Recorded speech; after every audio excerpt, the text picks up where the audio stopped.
Will, before Mike. We're going live.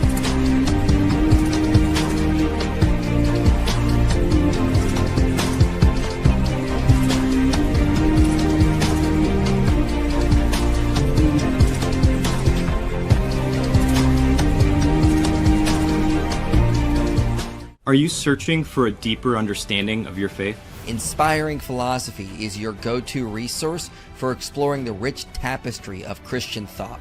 From biblical archaeology to philosophy of mind, we dive into the topics that matter. Our content bridges faith and understanding, offering insights into God's existence and the reliability of the New Testament. Join a community where faith meets reason and discover the answers you've been seeking. Inspiring Philosophy, where faith meets understanding. I'm sorry, Master, but I must go all out. Just this once. I don't like you, Muhammad. Dawa boys, you've left me no choice. Bible's been corrupted, that should go the line. But you claim the same book, prophesize your sign, twisting every scripture, faking all the quotes, hiding all the facts, trying to keep your boat afloat. Without lies, Islam dies. Perfect preservation, yeah, that myth got wrecked. Worldly Quran don't even match the text. Used to flex science, now you back in the way. Cause camel embryo facts don't hit the same today. Got the Islamic dilemma, you can't solve that. Every answer you give makes the problem snap back. Say the Bible's corrupt, but your own book cries. Bibles are Allah's words, they can't be revised. If Allah's words can't change, then your claims are fraud. You just argued yourself against the word of your God. Injil's secret book, that's your mystery prize. But the Quran said Christians should judge by it. Lies, then your crew pulled muted like it's just a game. Ruined a life and trashed a man's name. All that dawah talk, but when truth appears, you vanish from the chat like it hurt your ears. Without lies, Islam dies. Can't hide truth, can't spin those lies. Without lies, Islam dies. Dawah cries when the facts arise. Without lies, Islam dies. Can't hide truth, can't spin those lies. Without lies, Islam dies. Dawah cries when the facts arise. We follow Jesus better, sure in your dream. While cutting out his claims like you're cropping a meme. Crown off his head, toss his cross in the bin. They smile for the camera like you're still his kin. Jesus was a Muslim, cute little twist. Redefine the word so the facts don't exist. If labels could change what the records prove. If Pharaoh was a Yahweh fan, and Judas stayed true. Muhammad in the Song of Solomon, boy, you made your prophet a fruit. Snuggled up with Solomon and came the man of Ozu. Without lies, Islam dies. Can't hide truth, can't spin those lies. Without lies, Islam dies. Dawah cries when the facts arise. You preach perfect text, but the proof ain't there. Half wash, even your readers don't care. Call the Bible corrupt, but still quote it loud. Trying to find Muhammad just to please your crowd. Song of Solomon, yeah, that's your flesh effect. You just wrote your prophet in the Solomon's bed. Then the man of vows who came riding through all night long. And you say that's true. Jesus was a Muslim, the word plays dead. By that logic, Pharaoh bowed his head. You twist, you spin, but you can't disguise that every dawah claim is built on lies. Without lies, without lies, without lies, without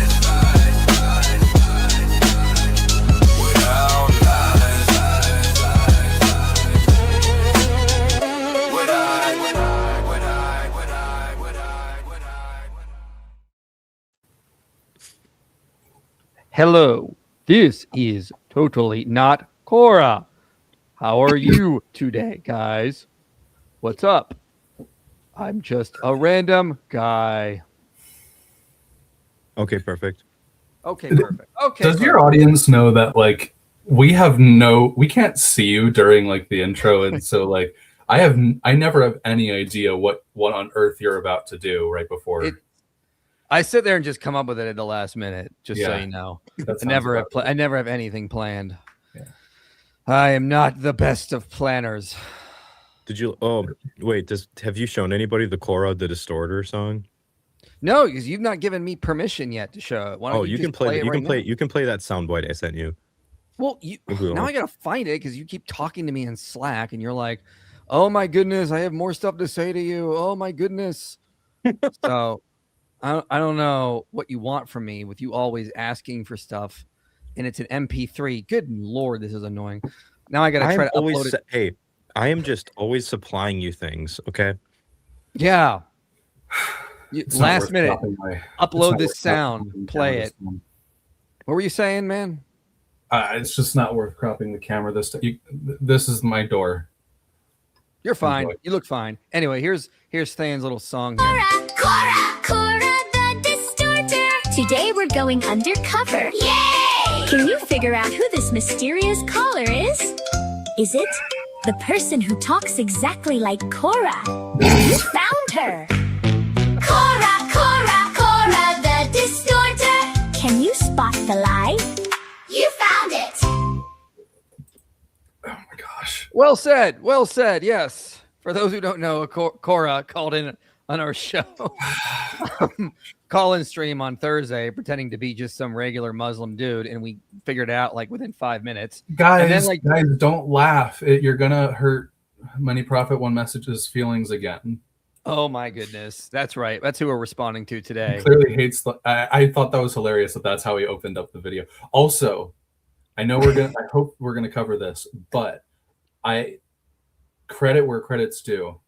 I laughed like 3 separate times at like the visual gags. And it's good. Like genuinely, they're very good. I like some of the photoshopped faces of Mike's faces or whatever on various characters, and the opening with me with my eyes glorious. But, yeah. So for those who don't know, just to recap everything, Korra called in with that voice changer. She tried to show us that Muhammad's in Deuteronomy 18, which is laughable nonsense, and then just kept lying, kept running from passage to passage, and then we eventually kicked her because she could not engage with a regular conversation. But today, we're responding to Abu, who has a channel called, Many Prophets, One Message, which is the most ridiculous name because they're just focusing on one guy, Muhammad, and everything he said about the prophets.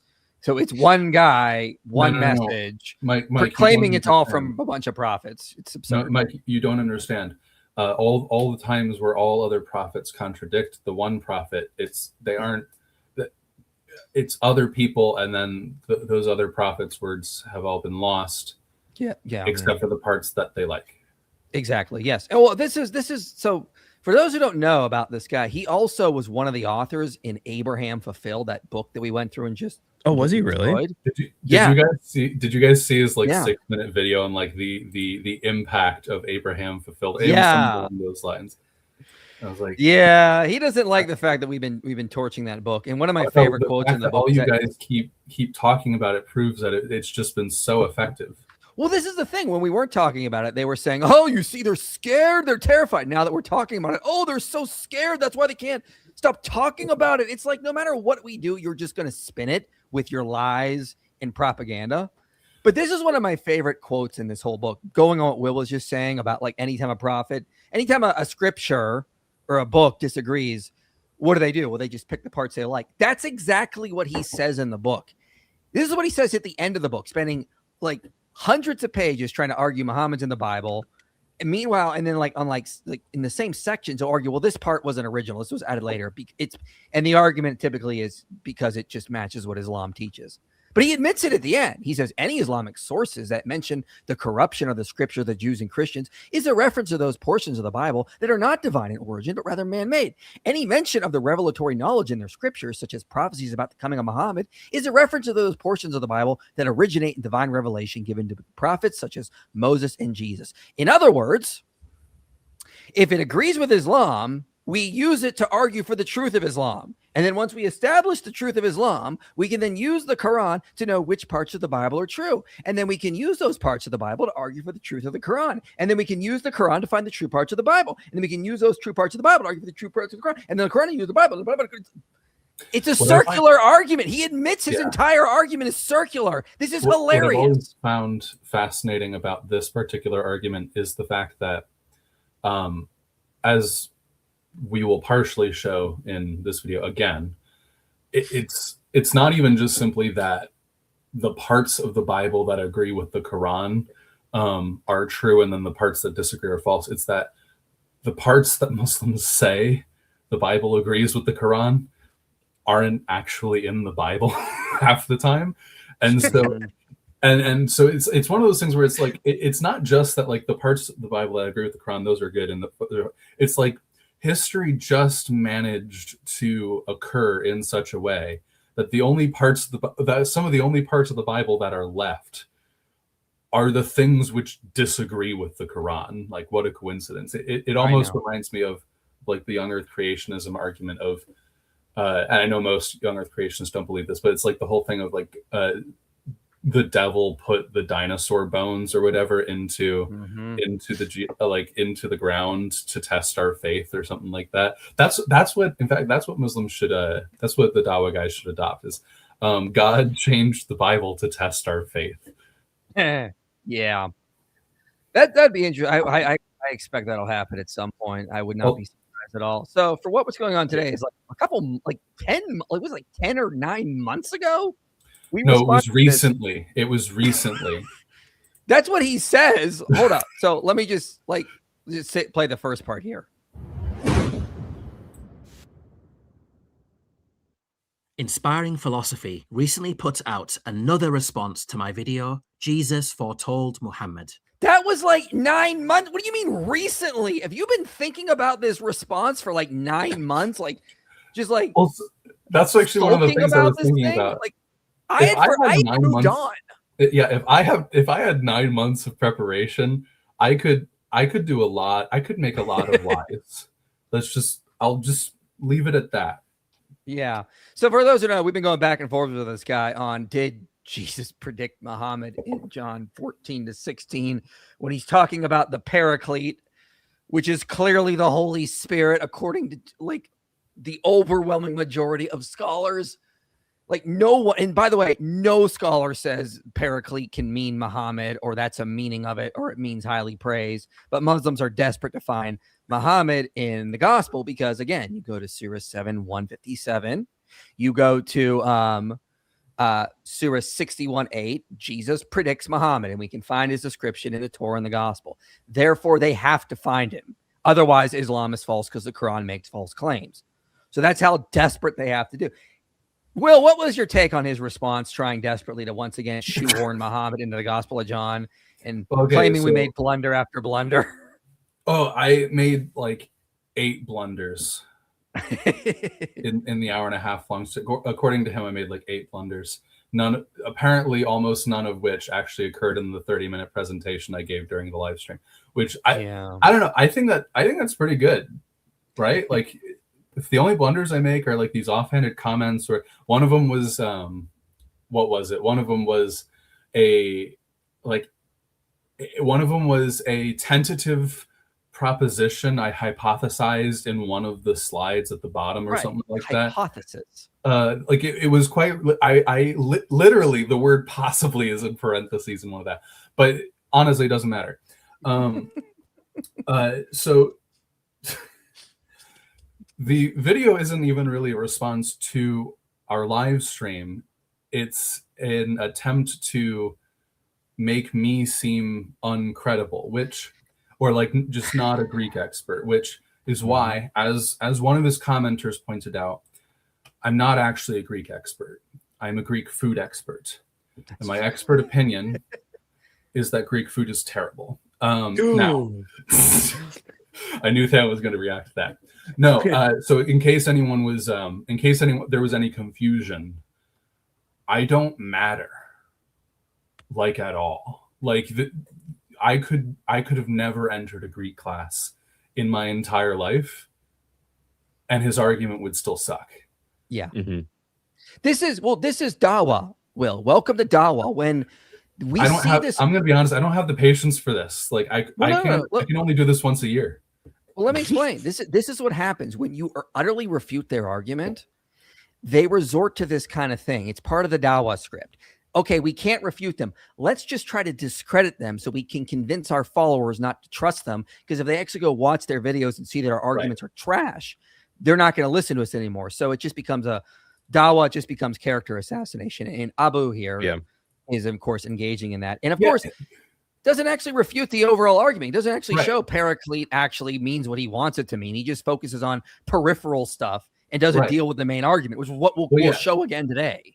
So here's the thing. Like, just to be clear, I don't actually refer to myself as a Greek. Like, he seemed to pin a lot on the concept that you were like bringing in someone you genuinely thought was like this expert scholar, when the reason for why I think you didn't do that is because of the fact that no one had. I'm the only one who like has time for this sort of bullshit, dude. Sorry, the funny thing is, Will, I know a few PhDs in Greek that work in biblical studies, and I've asked them about this, and every single one of them has been, and two of them are not Christians, mind you. They're atheists, and they've gone, if they literally like unanimously go, if you bother me about something this stupid again, I'm done being friends with you. Yeah, guys, this is like insanely stupid. I did get like a sort of deer in headlights stare from a PhD candidate friend of mine who's studying classics, and she just like looked at me and she was like, "What are you talking about, dude? What is this?" I FaceTimed one person, and he was wearing a hat and glasses, and he puts his phone down. And he goes, "I want you to see my reaction to what you just said, Than."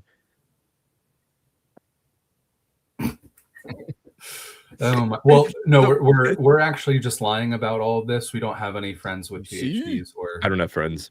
Guys, this is what people think when you try to tell them that when Jesus is talking of the Paraclete, it really means like the highly praised one or praise in excess, and it's about Muhammad. They look at you like you're retarded. No one in scholarship takes this seriously.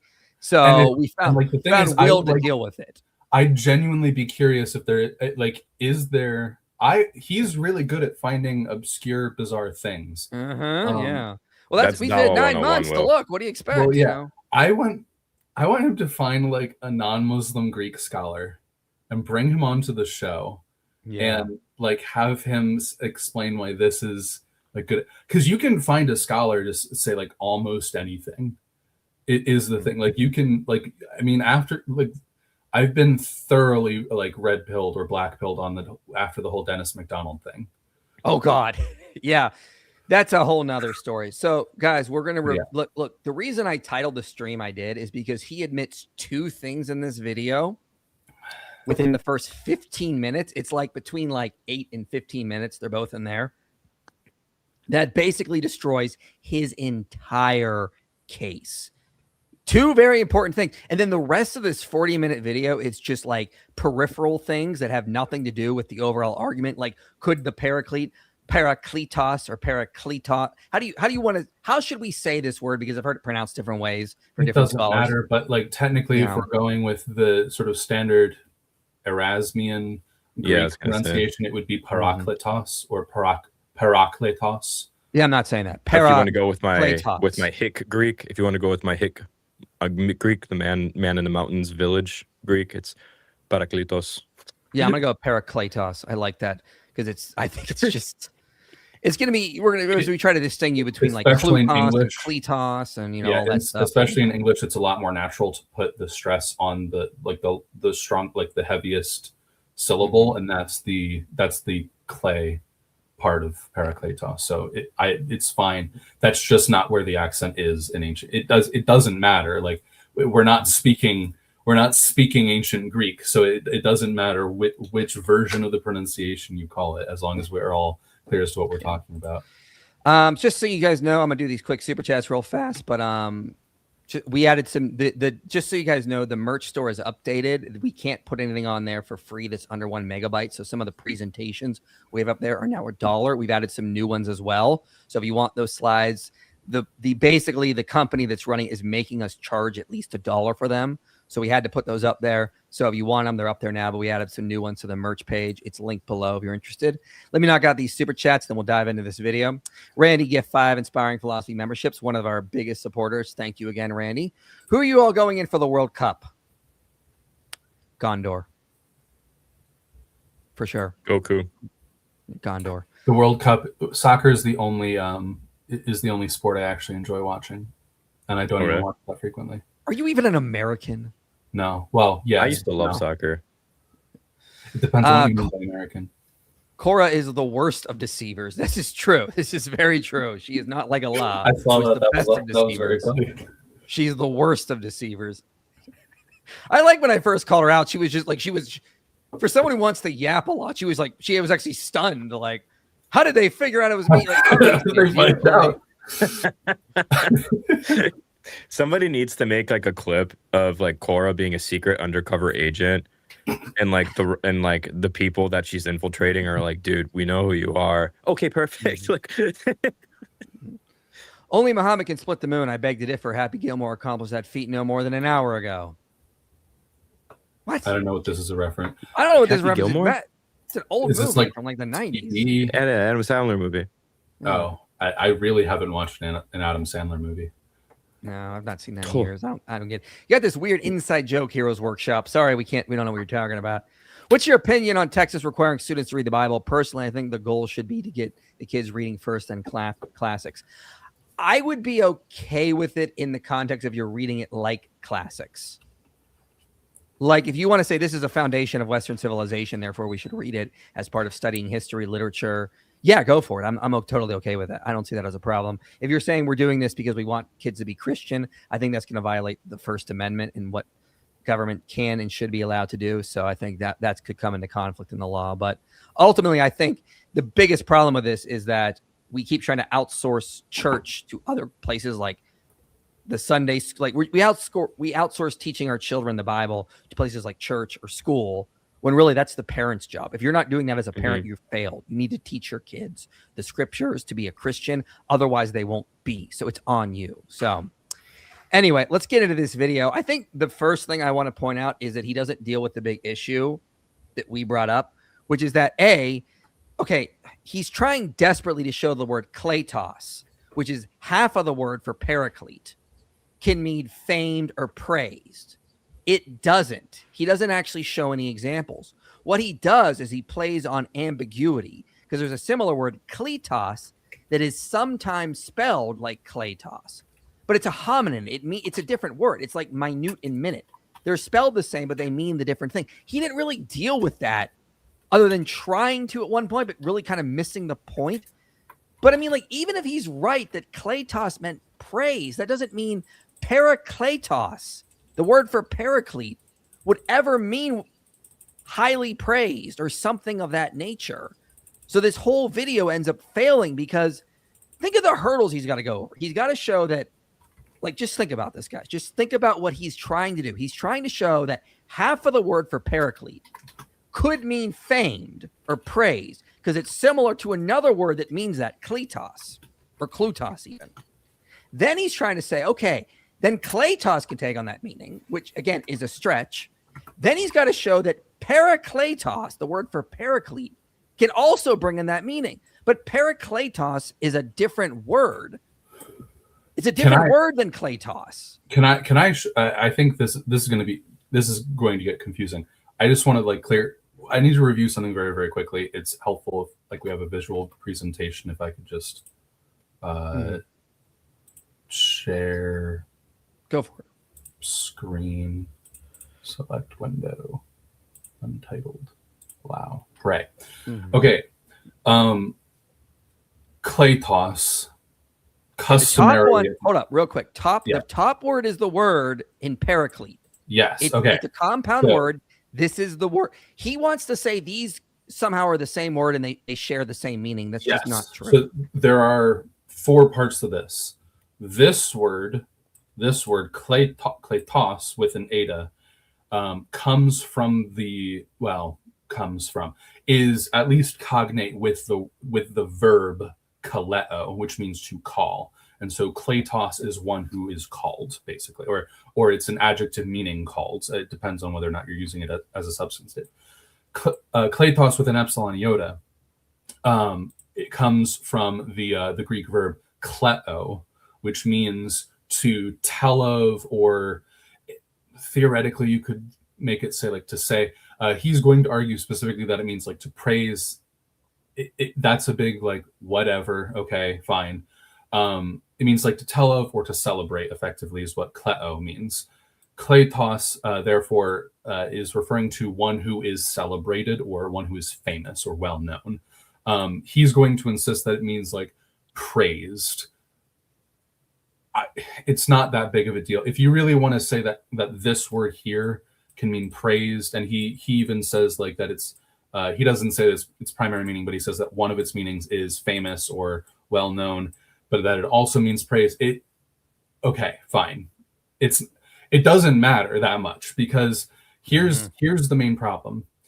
Over his past 2 videos, he's gonna walk it back a little bit now, but over his past 2 videos, he has insisted that kletos meaning called and kletos meaning famous are the same word, with 2 different definitions. My point that if you were to reduce the entirety of what I was saying in the last live stream that we did on this topic to one specific thing, it's that kletos, this one, and kletos, this one, are not the same word.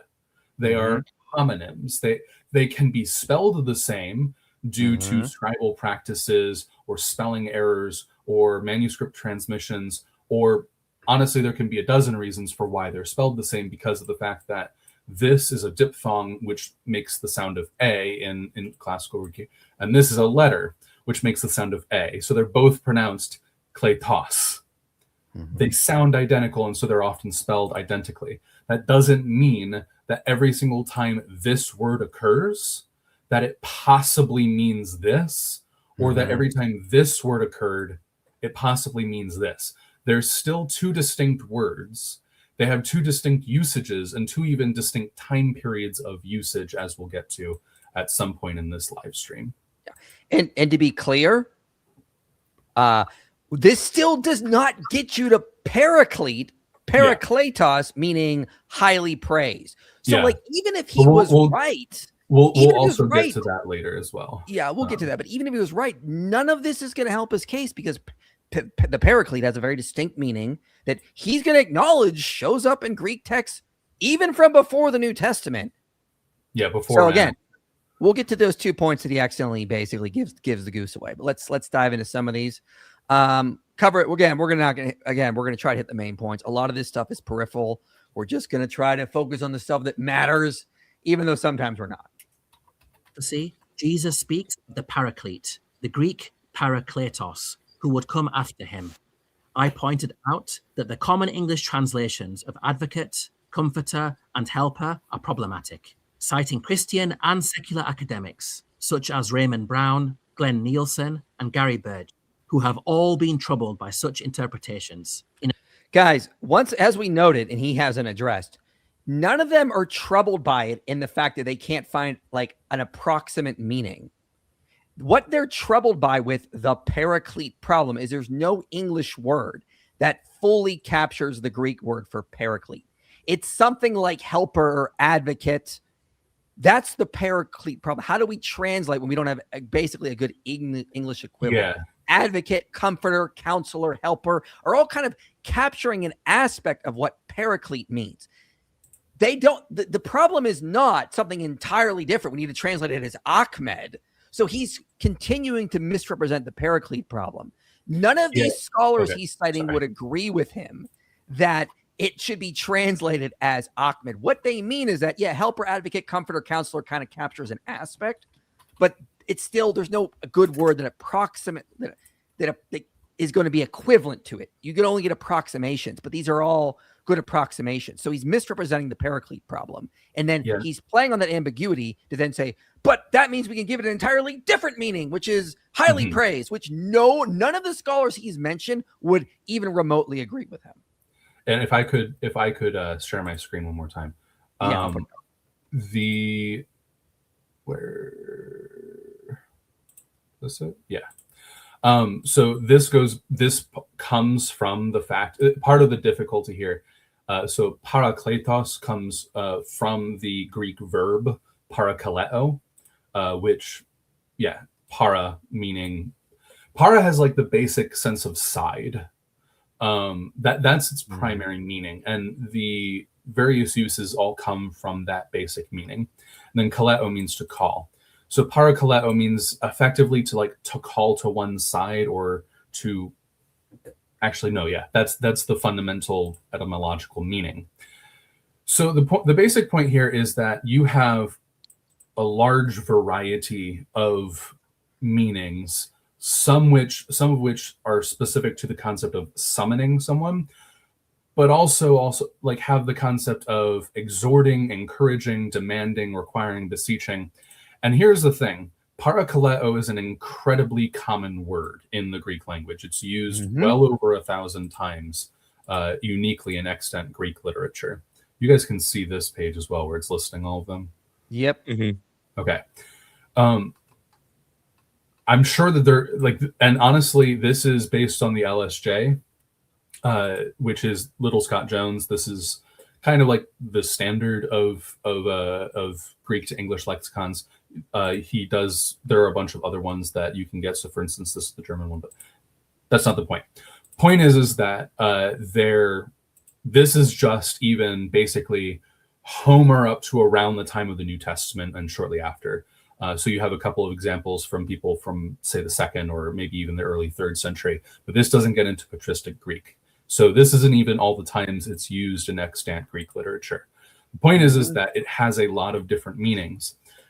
Part of the whole Paraclete problem is that some scholars aren't sure whether or not this was specifically, well, basically, okay, which definition do we use effectively? Right. But also it's like, okay, so the main arguments he's brought up is that it shouldn't be translated as it shouldn't be said to refer to the Holy Spirit. Let's just say, for the sake of this live stream, that it's impossible for parakletos, as it's used in John 14 and 16, to refer to the Holy Spirit. Impossible. Can't happen. Let's pretend that's the case. So just keep that in mind. I'm going to talk about that later when it becomes relevant. Okay. Yeah. Anything you wanted this? Okay. Let's just continue. We've been wasting too much time. Let's continue. Okay. Now, you may be wondering, are there good reasons to interpret Parakletos in John's Gospel as a name? Yes, there are. Historically speaking, Kletos was commonly used both as a Greek name and also as an element in compound Greek names around the time John's Gospel was written. For example, the following coins were issued during the reigns of the Roman emperors Marcus Aurelius and Marcus Julius Philippus in the 2nd and 3rd centuries, respectively. Here are the inscriptions on the reverse side of the coins, along with the translations. Note that both coins mention Kletou, an inflected form of Kletos, in the context of a name. Also note that these coins are associated with Mastora, which was a city in Asia Minor.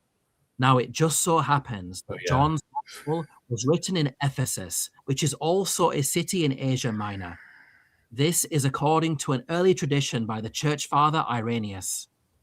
These 2nd and 3rd century coins are significant because they indicate that Kletos was utilized as a personal name in the same geographic region of Asia Minor and around the same time that John's Gospel was authored.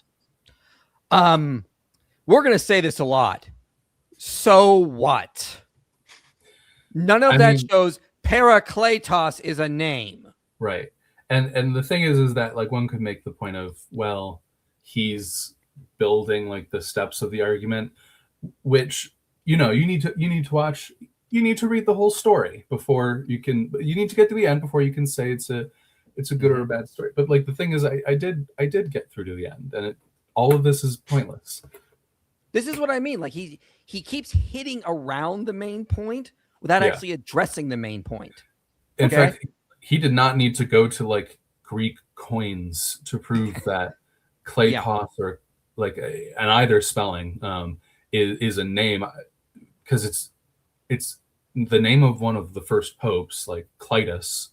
Yep. Like, just in fact, if you go back to that website I was talking about, I'm not saying you should do that, but the point is that like if any member of the audience, if you were to go back to that website I was talking about, look up Kletos with the epsilon iota spelling, you'll find a lot of examples of the word Kletos in the 2nd or 1st century or something like that. It's all referring to Cletus. So yeah, this was a like Kletos is a name. Yeah, like again, this has nothing to do with what John is saying and using Paracletos for Paraclete. Finally, what is striking with the Paraclete prophecy in John's Gospel is that the author, in his choice of using Parakletos when translating the original message of Jesus into Greek, did not merely convey the skeletal meaning of praise. He encoded both the quality of being praised and the comparative degree of being praised more than others, which is a core element in the meaning of the name Ahmed and distinguishes it from other similar names like Muhammad and Mahmud. This precision in translation would not be captured by an alternative choice, such as Kletos, meaning praised, Polykletos, meaning much praised, or Telekletos, meaning far praised. Okay. Precision. Yeah, no, keep that in mind. That's actually a admittedly, he kind of kicks himself in the wait, what's the phrase? Doesn't matter. Like shoots himself in the foot. Shoots himself in the foot. That's I was going to exactly say kick himself in the nuts. Yeah, no, that is actually precision.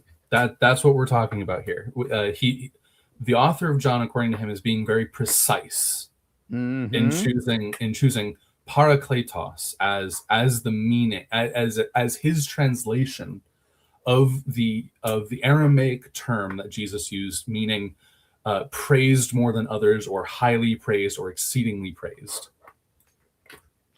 Yeah. So this is insane. I mean, here's one other problem. He already agreed Parakletos, according to his own understanding, has multiple meanings.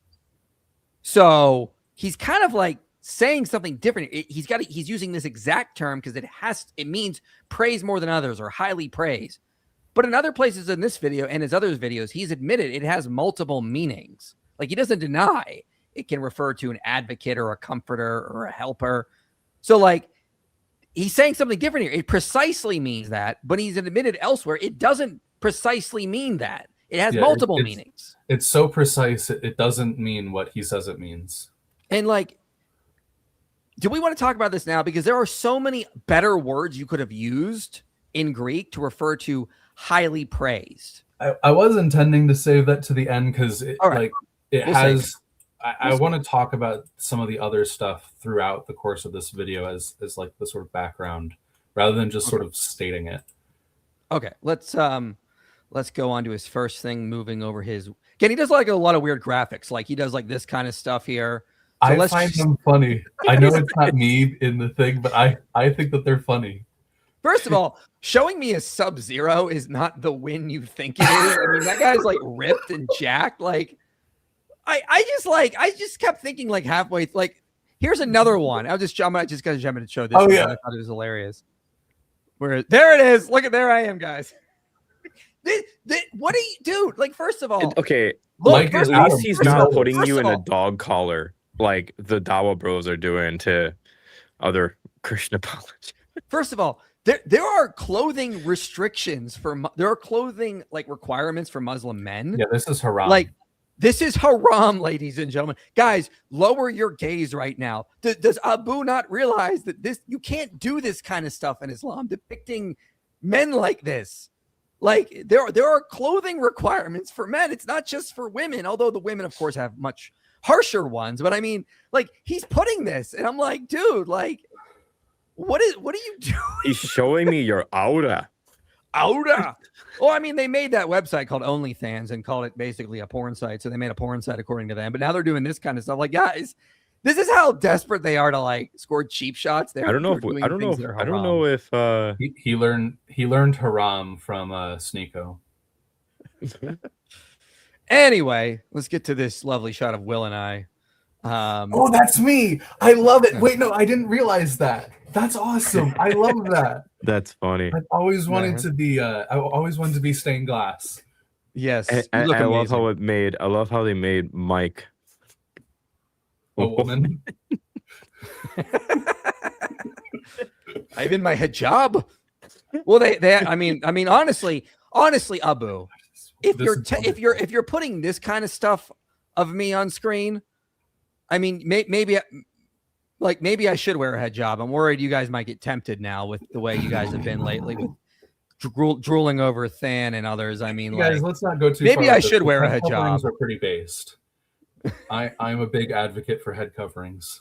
Veiling, yeah. Christian veiling is super based, more based, 10 times, 1,000 times more based than hijabs. But anyway, let's get it done with this video. This particular textual variation is so obscure. I couldn't even find it in some of my critical texts. It's not even listed. This is a reach. Here, Inspiring Philosophy's Greek expert mocked my example of a scribal annotation. He referred to my example as a textual variation and said it is so obscure that he couldn't even find it in his critical editions of the New Testament. He seems to be ignorant of the fact that this is not a textual variation, but rather a scribal note praising John. So of course it won't be mentioned in critical editions of the New Testament. Critical editions are designed to help reconstruct the earliest attainable text of the New Testament. That was the main part I wanted you to play. But okay, what did you want to say on this? So, credit where credit's due. He is correct. Scribal notes are not usually considered viable material for the actual text, critical text. There's some ambiguity there. Like sometimes there's a debate about whether or not, okay, is this a scribal edition? Is this possibly a part of the original text? Is this a gloss, which just got later incorporated? But beyond that, there's one particular example of scribal commentaries, if you will, which are usually included in critical texts. They're called titles. Yeah. That was a title, or at the very least, it looked like a title to me. And pretending as though it comes... Okay, can we actually look at the screenshot of this? Yeah, let me put it back up. Yeah. Or honestly, I could even put it up because I want to highlight something in particular. I got it up on the screen.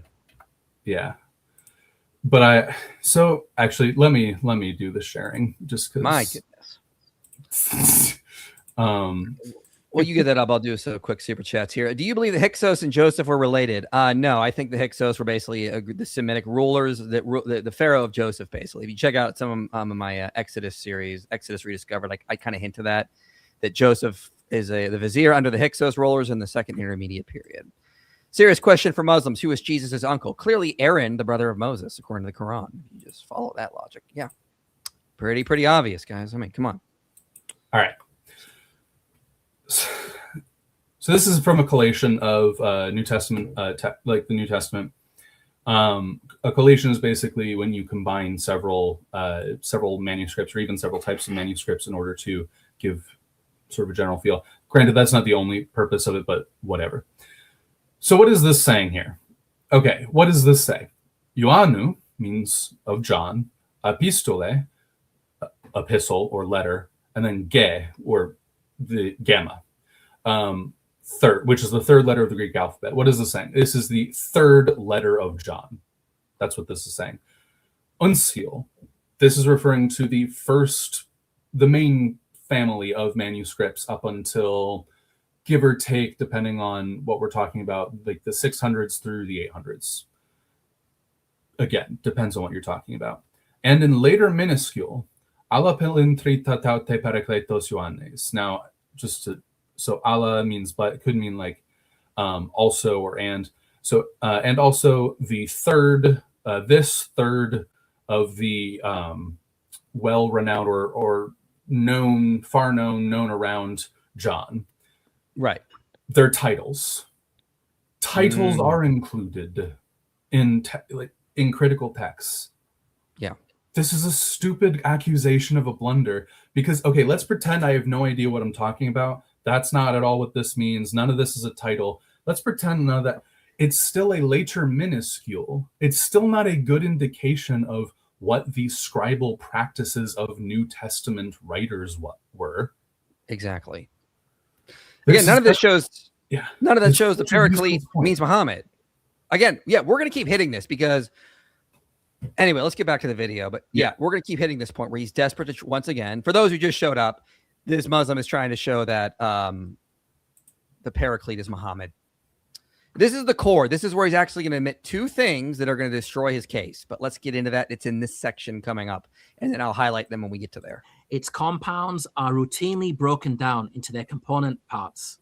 As Professor of Philology Anna Davies explains, composition is one of the standard means by which Indo-European languages in general and Greek in particular enrich their vocabulary. It is a basic rule of thumb that new compounds yield new meanings, and that these are normally predictable from the meaning of the component elements.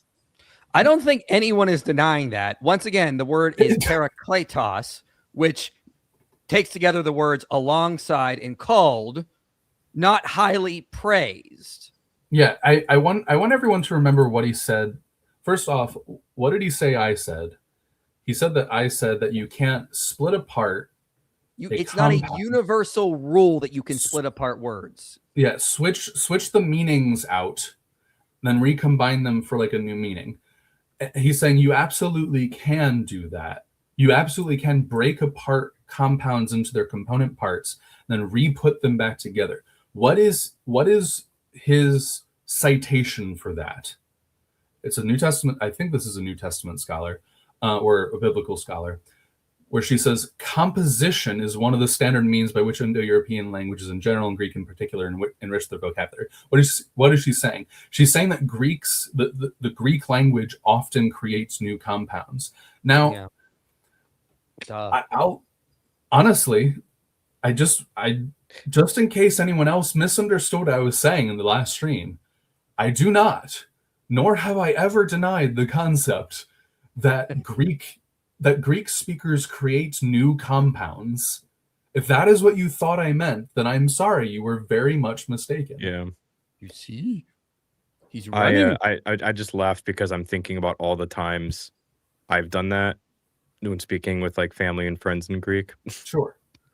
Yeah. Like, yeah, we do it all the time. Anyway, that is not the same thing. That's not even the same.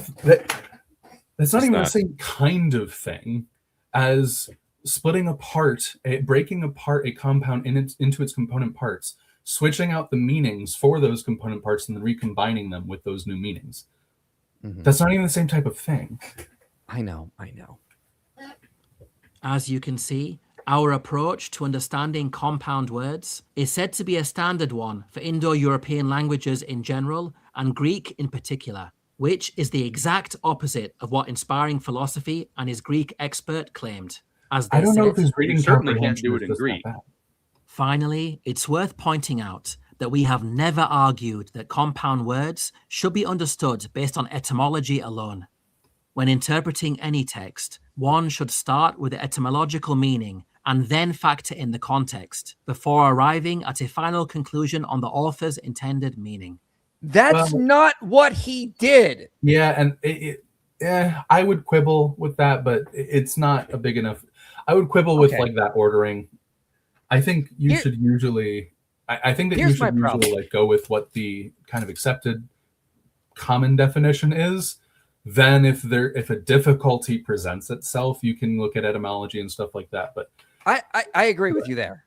But I mean, okay, so we interpret words in their context. Great admission. Guess what happens when you start interpreting Paraclete in the Gospel of John?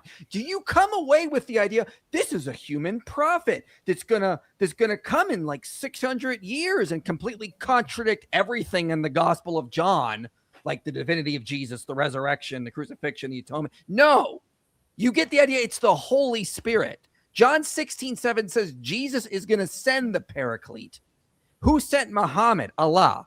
So if you take the Gospel of John in context, you'd have to conclude that Allah is Jesus, which they don't want to say. If you just read John 14-16, you would never come away with the idea the Paraclete is Muhammad, as every single biblical scholar would say. Like, so now he wants us to interpret the word Paraclete in context. Great. You just destroyed your old case. And that's not what he did in his first video. Let me show the slide. Remember his first video? What did he do? He put this on the screen where he chopped up John 14-16, taking out the parts that agree with Islam and saying, oh, yeah, this is what we go with. That's not interpreting in its context. That's you saying, I want Paraclete to be Muhammad. Let me pick out the parts that I can make fit and then cut out the rest. Like, it's insane. He cut out parts of the verses, like John 16:7, for example. And honestly, even with this cut up version, there's no absurdity that gets introduced if you translate Paraclete as like counselor or advocate or comforter or right. It makes more sense to translate it that. But I mean, again, why is he doing this? Yeah. He admitted it. He takes the parts that agree with Islam and say, those are the parts I'm going to use to argue for the truth of the Quran. And then once we've established the Quran is true, we can know which parts of the Bible are true. And then we can use those true parts of the Bible to argue for the Quran. Use the Quran to argue for the Bible for the Quran, the Bible for the Quran. Circular reasoning, ladies and gentlemen. But if he wants to interpret John in its context, he can't do this. He just debunked his whole video, because if you're going to interpret Paraclete in its context in John, you come away with the idea it's the Holy Spirit. My goodness. Rant over. Yeah, and also I never said that he thought that you could only that you can establish a word's meaning from its etymology alone. I have no idea why I even brought that up. Like, I don't know, man. I don't think I said that. Maybe I did. I don't know. But like, I don't think I said that. But even if that was the case, I wasn't brought on the show to deal with a contextual argument. I was brought on the show because I'm the only one of the three of us who knows Greek. Mm-hmm. Yep. You know better than this, Abu over here. I'll tell you that. This is the exact approach. No, hold on. Let me back this up a little bit so you guys can hear what he's claiming. Arriving at a final conclusion on the author's intended meaning. This is the exact approach that we have taken with interpreting Parakletos, as we acknowledge from the beginning that the compound word has multiple possible meanings, and have used the context of John's Gospel, specifically in light of the Paraclete problem, to rule out the common biblical interpretations of advocate, comforter, and helper. No, he didn't. This is just false. He like his first video, he spends When most did he do of the that? time. Like, he never did that. He spends most of the time trying to break the word down on its etymology and trying to say it can mean highly praised. And then saying, well, it can't mean advocate, comforter, or helper, because scholars agree those are just approximations. So it's got to mean something entirely. Like, again, his own slide refutes him, because what did he do? He chopped up John to make it be about Muhammad instead of actually reading all of these chapters in their context. Well, no. This is what John originally looked. This was what John originally looked like. Remember, it's only a general confirmation of the previous scriptures. So even some words are corrupted, and this is actually what the original revelation speech of Allah is right here. You're looking at it. This is conspiracy theory level reasoning. It is. You're only saying that because your heart is so darkened against Islam. If, again, we just go to John, interpret this stuff in its context. 14, but the helper, the Paraclete, the Holy Spirit, whom the Father will send in my name, he will teach you all things and bring to your remembrance all things that I've said to you. And he's talking to the disciples. He's talking to the 12. Yeah. He's not talking to 6th century or 7th century Arabs. Let's look at this context. If you love me, keep my commandments, and I will ask the Father, and he will give you another Paraclete to be with you forever. Muhammad wasn't with us forever. Okay, the Holy Spirit is still with us. The Spirit of truth. Muhammad's not a spirit, whom the world cannot receive because it neither sees him nor knows him. You know him. Okay, so the disciples know him. For he dwells with you and will be with you. Oh, so he's already dwelling with the disciples. Okay. I will not leave you as orphans. I will come to you. Holy crap. So when Muhammad comes to us, guys, Jesus is going to come to us. Also, so this is another part that has always confused me about this argument. And I will ask the Father, and he will give you another helper to be with you forever, or another Paracletos. Okay. Now, I might have missed it. So Jesus is identified as a Paracletos elsewhere in the New Testament. When is he identified? Well, I guess he probably is at some point identified as the most glorious one, maybe, or like the most praised one, theoretically. He's identified as the Son of Man, who comes with the clouds of heaven. And yeah, but like, glorious. Is that really like? Do you actually think that's what Jesus is saying here? Don't worry, guys. If I leave you, because I'm gonna send you another most glorious or most praised one. Not another like comforter, not someone who will comfort you after I'm gone. Right. But like I will send you a most praised one. That's why you don't need to. Like, is that what he's saying to the disciples? No, again, I know that he's gonna like clip this and be like, no, this is another straw man or whatever. And honestly, no, it isn't. No, the point is that if he pulls something like this again, I don't even want to have to deal with this again. That's fine, because Stephen Boyce has already expressed interest in tackling this. So okay, because he'll have fun. Hey, why not just host a live discussion between Stephen and Abu? Oh, okay. Listen, Abu. Many prophets, one message. Really, one prophet, one message. Because let's be honest, that's what Islam really is. Stephen, let's host a debate between you and Stephen Boyce.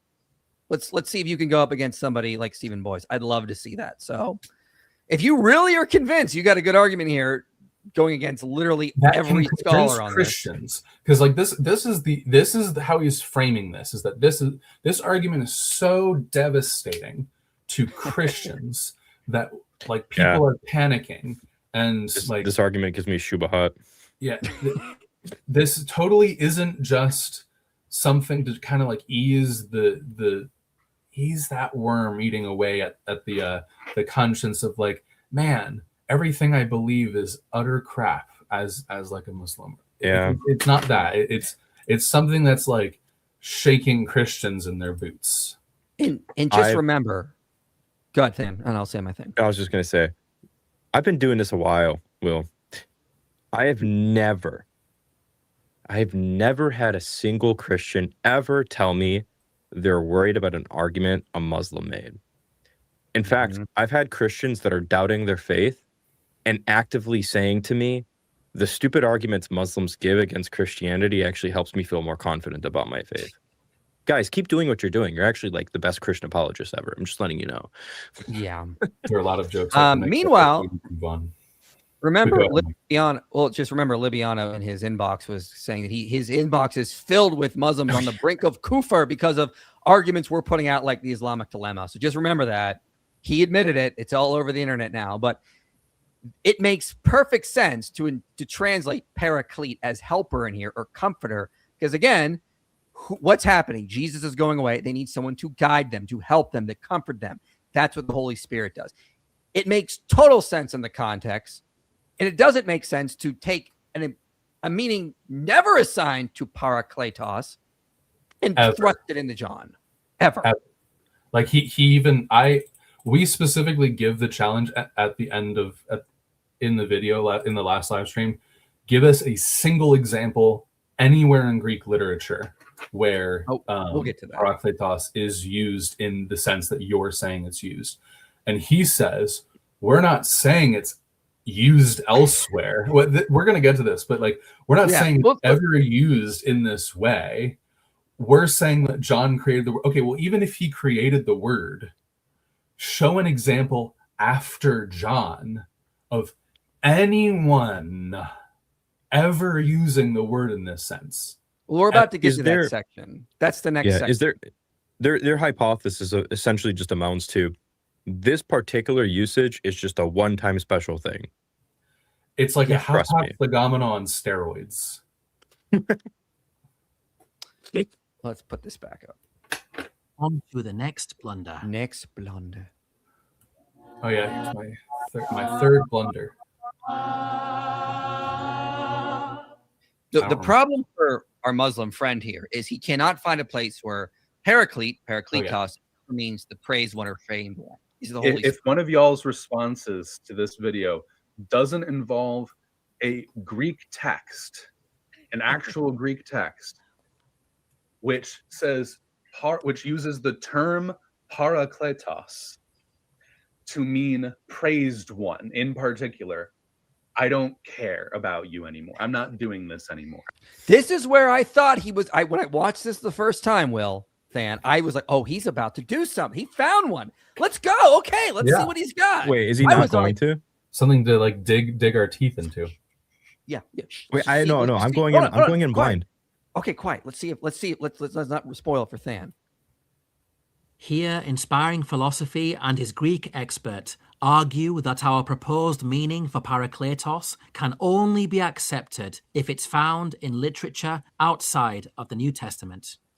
This objection completely misses the point of what we've been arguing from the beginning.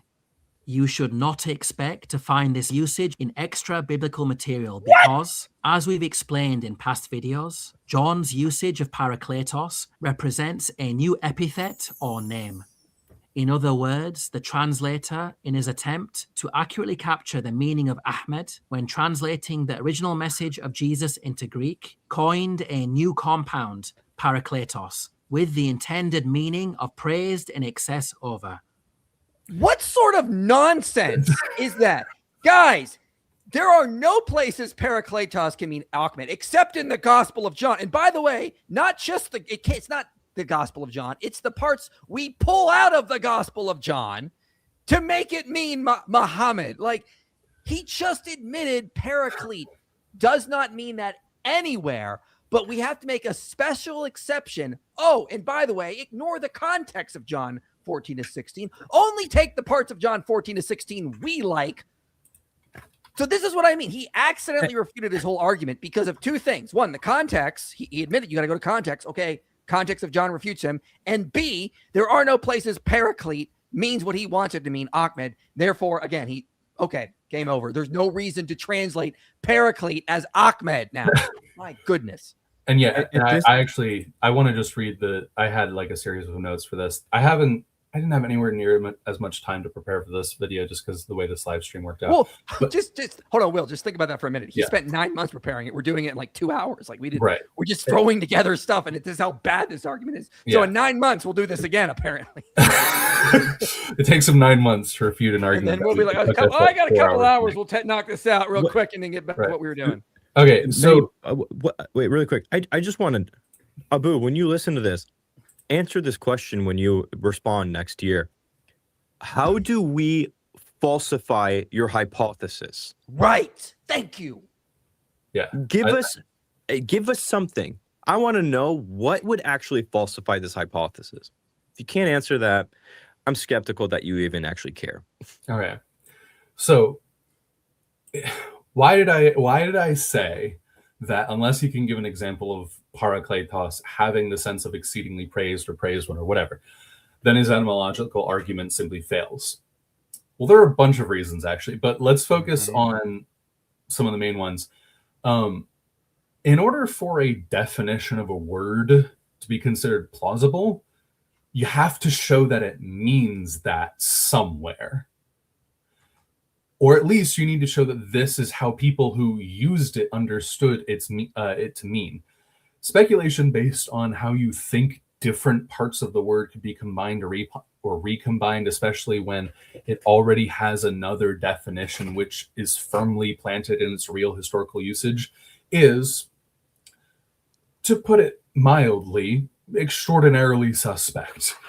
This principle applies regardless of whether or not you're saying that Parakletos, as John uses it, is an extension of what the word Parakletos means elsewhere, or that it's a coining of a new term or whatever.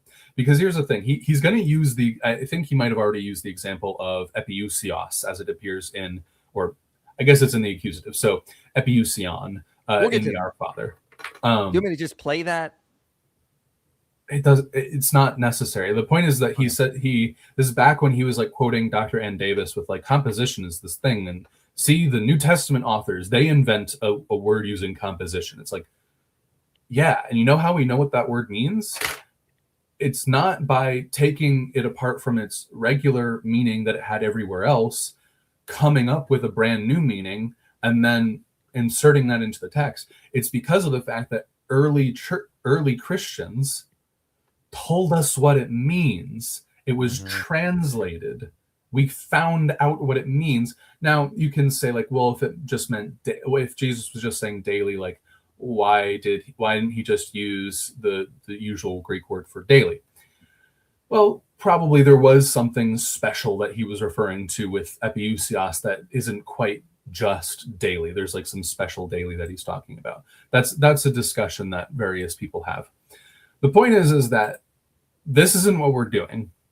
We're not looking at with his example, we're not looking at a hapax legomena, but a word which already has an established meaning, which corresponds to the other forms of its compound in both the noun and verb form, which was interpreted to have said established meaning, maybe a slight variation on said established meaning, but still very firmly entrenched within that general meaning, by those who lived in the same culture, spoke the same language natively, explained it as having that meaning, and translated it along the lines of having that meaning, all in a passage where there are no semantic difficulties which arise if we interpret it as having that meaning.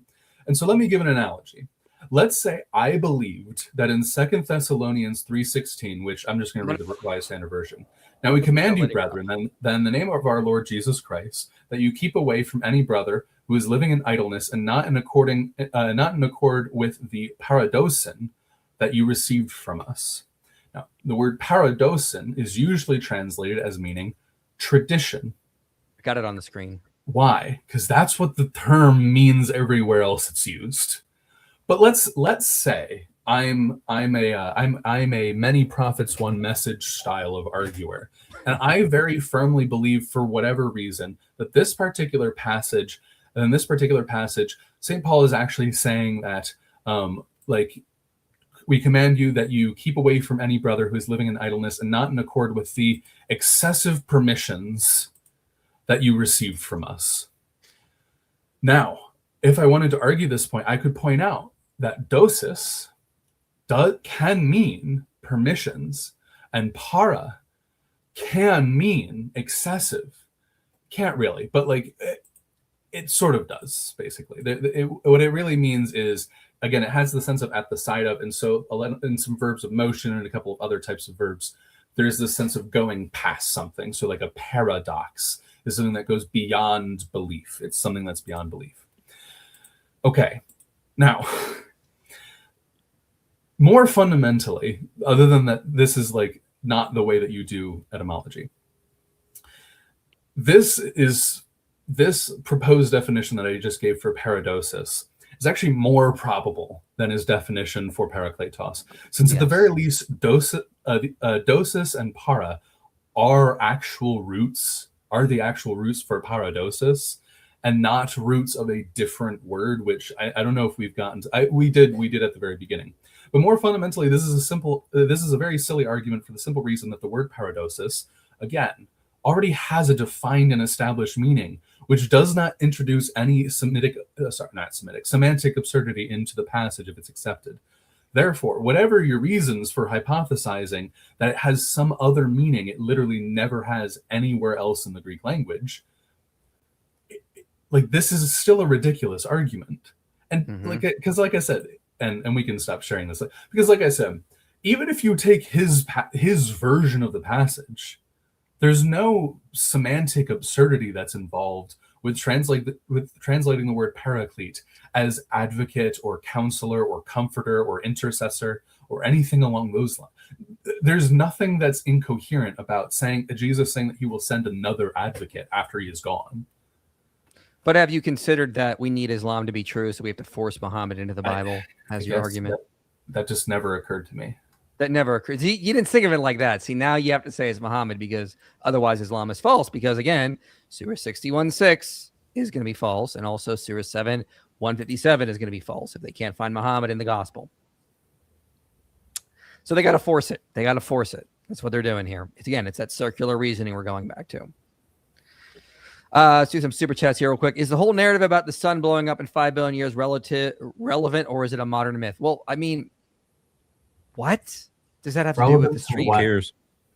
Sorry, that came out wrong. We're not going to be here, man. But by the way, the sun will like as it expands will dehydrate or evaporate all the water on Earth long before that happens. So there won't be any. Second coming is not going to be 5 billion years. Like I we don't technically know that, but I'm pretty sure. Yeah. Turns out the cube is the problem. Too many laps around it, and you become immune to recognizing circular reasoning. Oh, I see. I see. That's clever. They start So doing the cubicle circles around the reasoning. cube, and they think this is how they got to reason, and that's what I get it now. I get it. No, now. it's just a new fallacy. It's called cubicle reasoning. Oh God, it's good. Was wondering when you're doing that marathon. Was wondering when you're doing that marathon response to Paulo Gia's critique of your gospel reliability series Wednesday, right, Tan? That was what everyone was like asking about before the stream started. My goodness, I have so many notes. Do you think Muslims will outnumber Christians anytime soon? It's a terrifying idea, isn't it? If Muslims stop lying about the numbers in their countries, I don't think they will, because again, they report excessively high numbers that are just inaccurate. So yeah, that's what I'd say. Anyway, let's get back to this lovely video here. This is why it's silly for them to demand This one evidence wasn't that great. outside of the New Testament. Because I had to put that in there. It was hilarious. This one was more cringe than it was fun. I liked a lot of the like the one where you irony, get to know man. the scarecrow. The irony, I know. It's I just love making the you irony. look like the crazy aliens guy. You're the crazy aliens guy, dude. Hey, Abu, Funny bring to me. on again. I bring on some scholars. Mhm. I'd love to meet these people who genuinely think that your argument for what the meaning of Paracletos is actually makes sense. Yeah. I'd love to meet one. Like genuinely. Because we're arguing it was creatively used this way for the first time with the novel purpose of accurately conveying Ahmed in Greek. And never Literally again. nothing. Not after John, not before John, but again, not even John itself gives you that meaning unless you chop it up and get out all the places that contradict Islam and show the Paraclete is the Holy Spirit. Like, it's insane that he's actually trying to appeal to a context when he thoroughly dismissed it in his first video. What should be expected and can easily be demonstrated is that our claim has biblical precedent because there are other instances of newly coined words within the New Testament. For example, did you Greek no, this is compound where he says it. epious- Hey guys, Yeah, did you know that it is actually Christian dogma that there were no newly coined terms in the New Testament? You see? This is what we've been arguing. That there are I don't know if you guys know that, but if you believe that there's a newly coined term in the New Testament, then you're actually outside of orthodoxy. You're a Muslim For if you think that. For those Muslims that are the product of 40 generations of cousin marriage, that's sarcasm. That's sarcasm, just so you know. You're still gonna clip it. Oh yeah, this is gonna be great. There are other instances of newly coined words within the New Testament.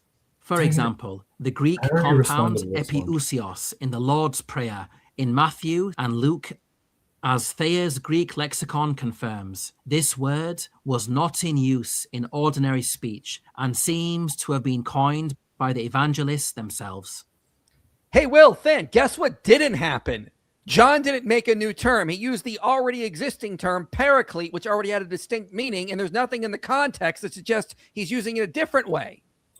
Unless you assume the Quran is true. And Like, then what you would've use that to been- pick out the true parts and use up the circular. Yeah.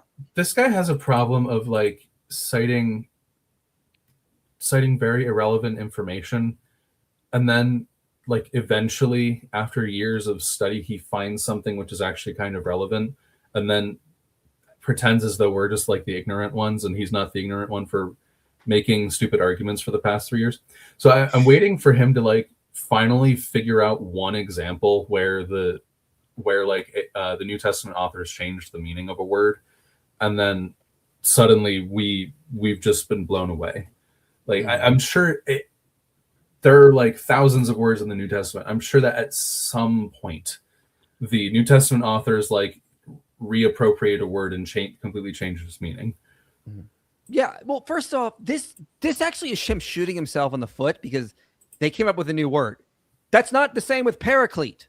That was an already existing word that had a distinct Paraclete meaning. isn't a new word. That's the problem. Yeah. That is what I we've been know. pointing out. That's not the problem here.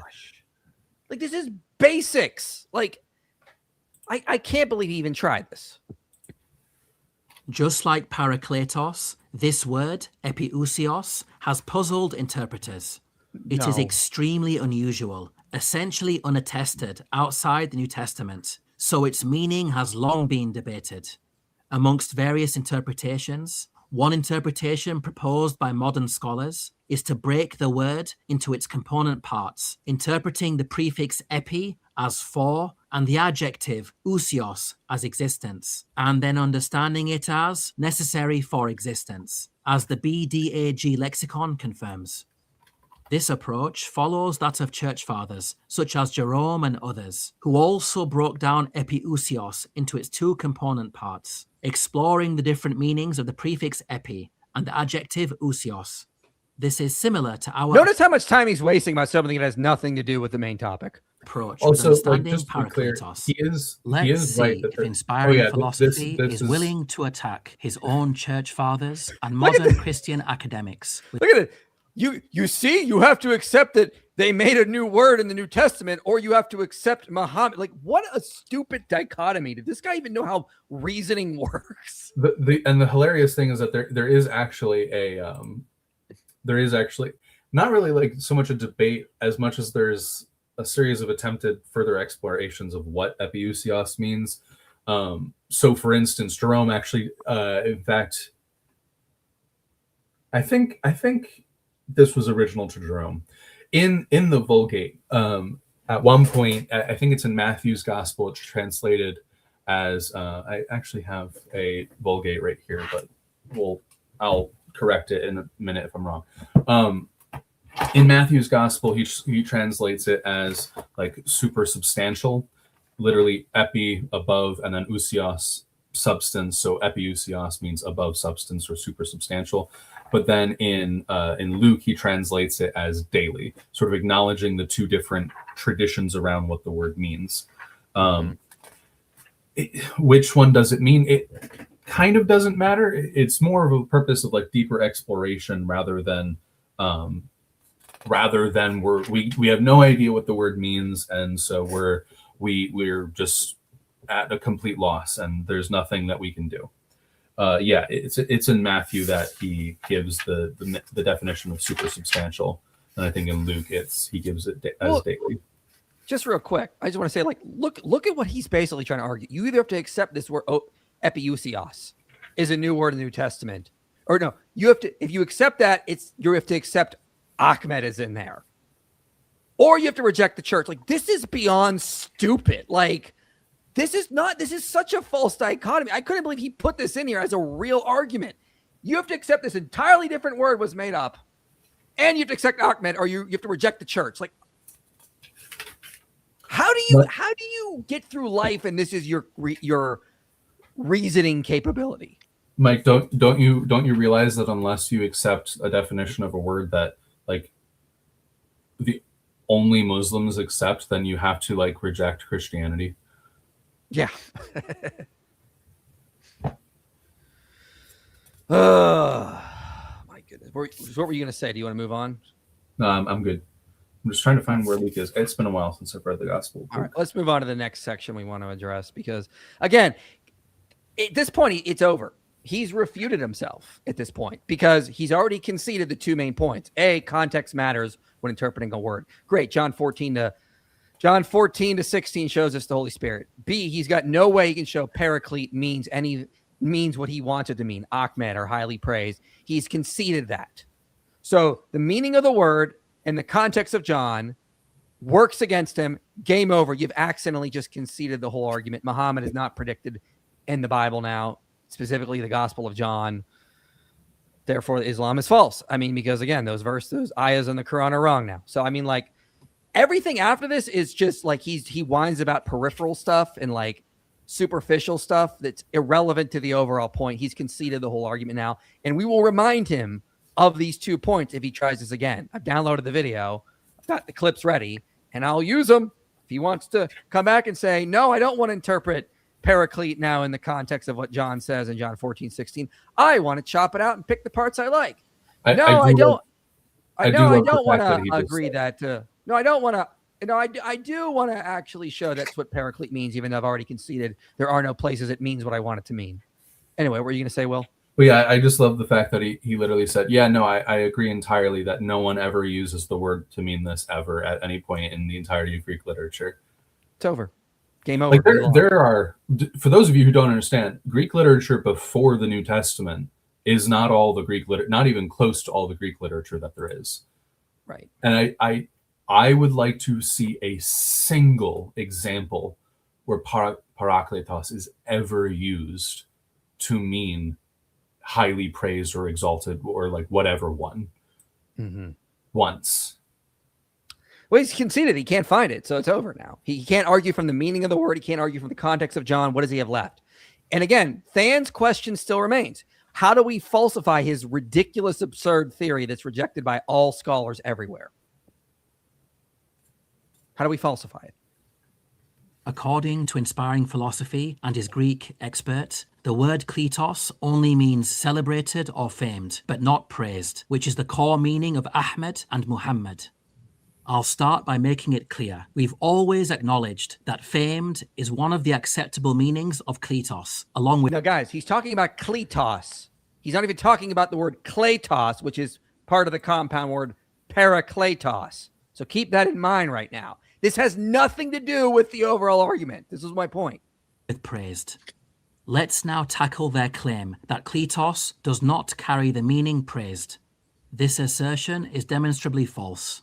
Scholarly translations across the English, German, and French academic traditions clearly demonstrate that the word kletos precisely corresponds to the core meaning of Ahmed and Muhammad. Professor of Greek Thomas Seymour defines agakletos as highly praised. Similarly, Dr. Wilhelm Pappe's German lexicon defines the compound perikletos as praised on all sides, using the German word gepriesen. It is striking to note that gepriesen is precisely the word used to translate the names Ahmed and Muhammad into German, which further demonstrates he goes on for a that we while. are dealing with a direct and precise... Honestly, you can pause. He goes on for a while. You could come up with like 300 different lexicons which all say that kletos means like praised. Okay, so I did want to acknowledge there's a part of my notes. So just to be clear, I did make some mistakes in the original live stream, and I think this is one of them. So I honestly shouldn't have like harped on the idea that like kletos, epsilon iota kletos, ordinarily meaning famous, that it like can't mean praise, or it just doesn't mean praised, or that kleo just doesn't ever mean to praise. That's over exaggerating. And so he is right to point out the fact that I did get that wrong. I don't think it merits like 6 minutes of this, like the next part of this video. But the point is that, like, yes, I did make some mistakes in the original video. Another one, I'm not sure if we actually are going to play that. Where was it? Oh, yeah. Another point that I made is that another mistake that I made, which he'll point out a little bit later, is that I just assumed that all the times where kletos is spelled with an epsilon iota or vice versa, like the word for famous is spelled with an eta, or the word for called is spelled with an epsilon iota. I just assumed that those were scribal errors. They're not. And he actually does point out a very useful resource where he shows a number of, he shows an online resource where it shows the various times where kletos is spelled both ways, because epsilon iota and eta were pronounced the same way at that point in Greek history. And so since they were pronounced the same way, oftentimes words which had an eta would be spelled with an epsilon iota, or sometimes words which had an epsilon iota were spelled with an eta. All this is very nerdy and technical and all that stuff. But there's a very quintessential reason for why I was being so sloppy in the original thing. It doesn't matter. Yeah. Right. It doesn't matter. And here's why. And you want to know why this doesn't matter at all? And this goes the same way with like the Homer stuff that he's going to talk about at the end of the video, which I don't know if you guys wanted to talk about that. I don't care enough in order to talk about it. Kletos, epsilon iota, meaning famous, is an epic form. If you actually watched my live stream, my presentation in our last live stream, Kletos, meaning famous, is an epic form. It largely drops out of use by the classical period and is replaced by the word klenos. Largely, not entirely, largely. I'm sure there are some inscriptions. There are also some quotations. There's the name Clytus, for instance. There are examples, but it largely falls out of use. By the time of the New Testament, even klenos has largely fallen out of use. And the New Testament doesn't use the word kletos otherwise, meaning famous. The times where kletos is used in the New Testament is always the word for called. Always. I don't know a single counterexample to this. And I genuinely, and I've consulted multiple lexicons, multiple examples. I've never found an example where like kletos with the epsilon iota or the alternate spelling, the word meaning famous, is used. Why? Because by the time of Hellenistic Greek, they generally used other words besides klenos for famous. There were lots of other words. And guess what? You know what else they used? They had another word for praised. That's right. There was a word in use during the time of the New Testament that is used both in the Septuagint and in the New Testament elsewhere, including by John, if you accept his authorship of Revelation, for praised. It's aineo. And guess what? There's a prefix based on a preposition which means exceedingly. It's called huper. And you know what's even better? Huper and aineo are already words which were combined in the Septuagint to mean exceedingly praised. If John were translating this exceedingly praised one statement that Jesus was apparently talking about, he would have written something like huperainetos, not parakletos.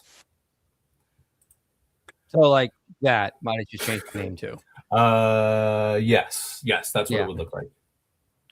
Yeah. So I asked another guy who knows Greek. He said he suggested it could use peri, so not para, but periklutos.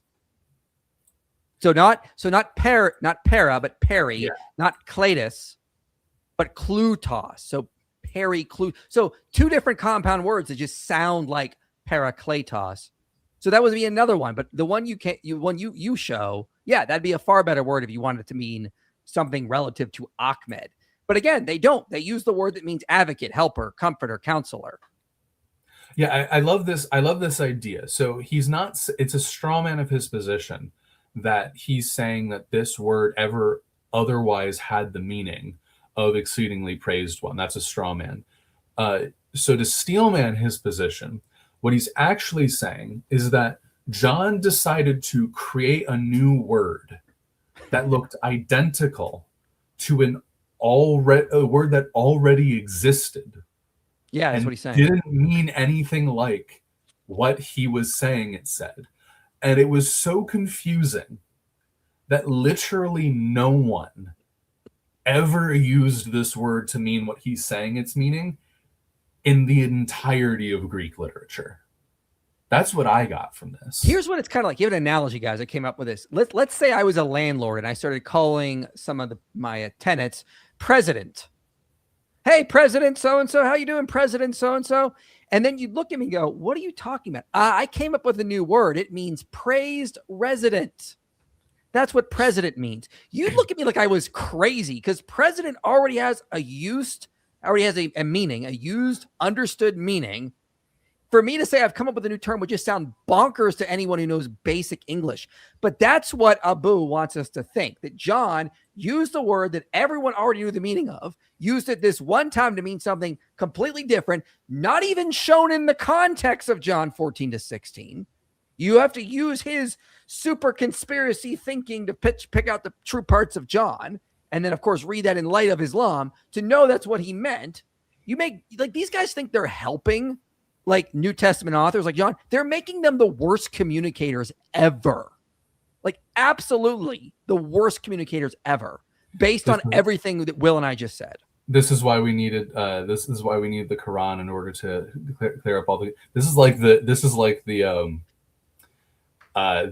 apotheosis of like a bad version of the Catholic argument against Protestantism of like, hey, if it's just personal interpretation, like you need the Pope to clear things up or whatever.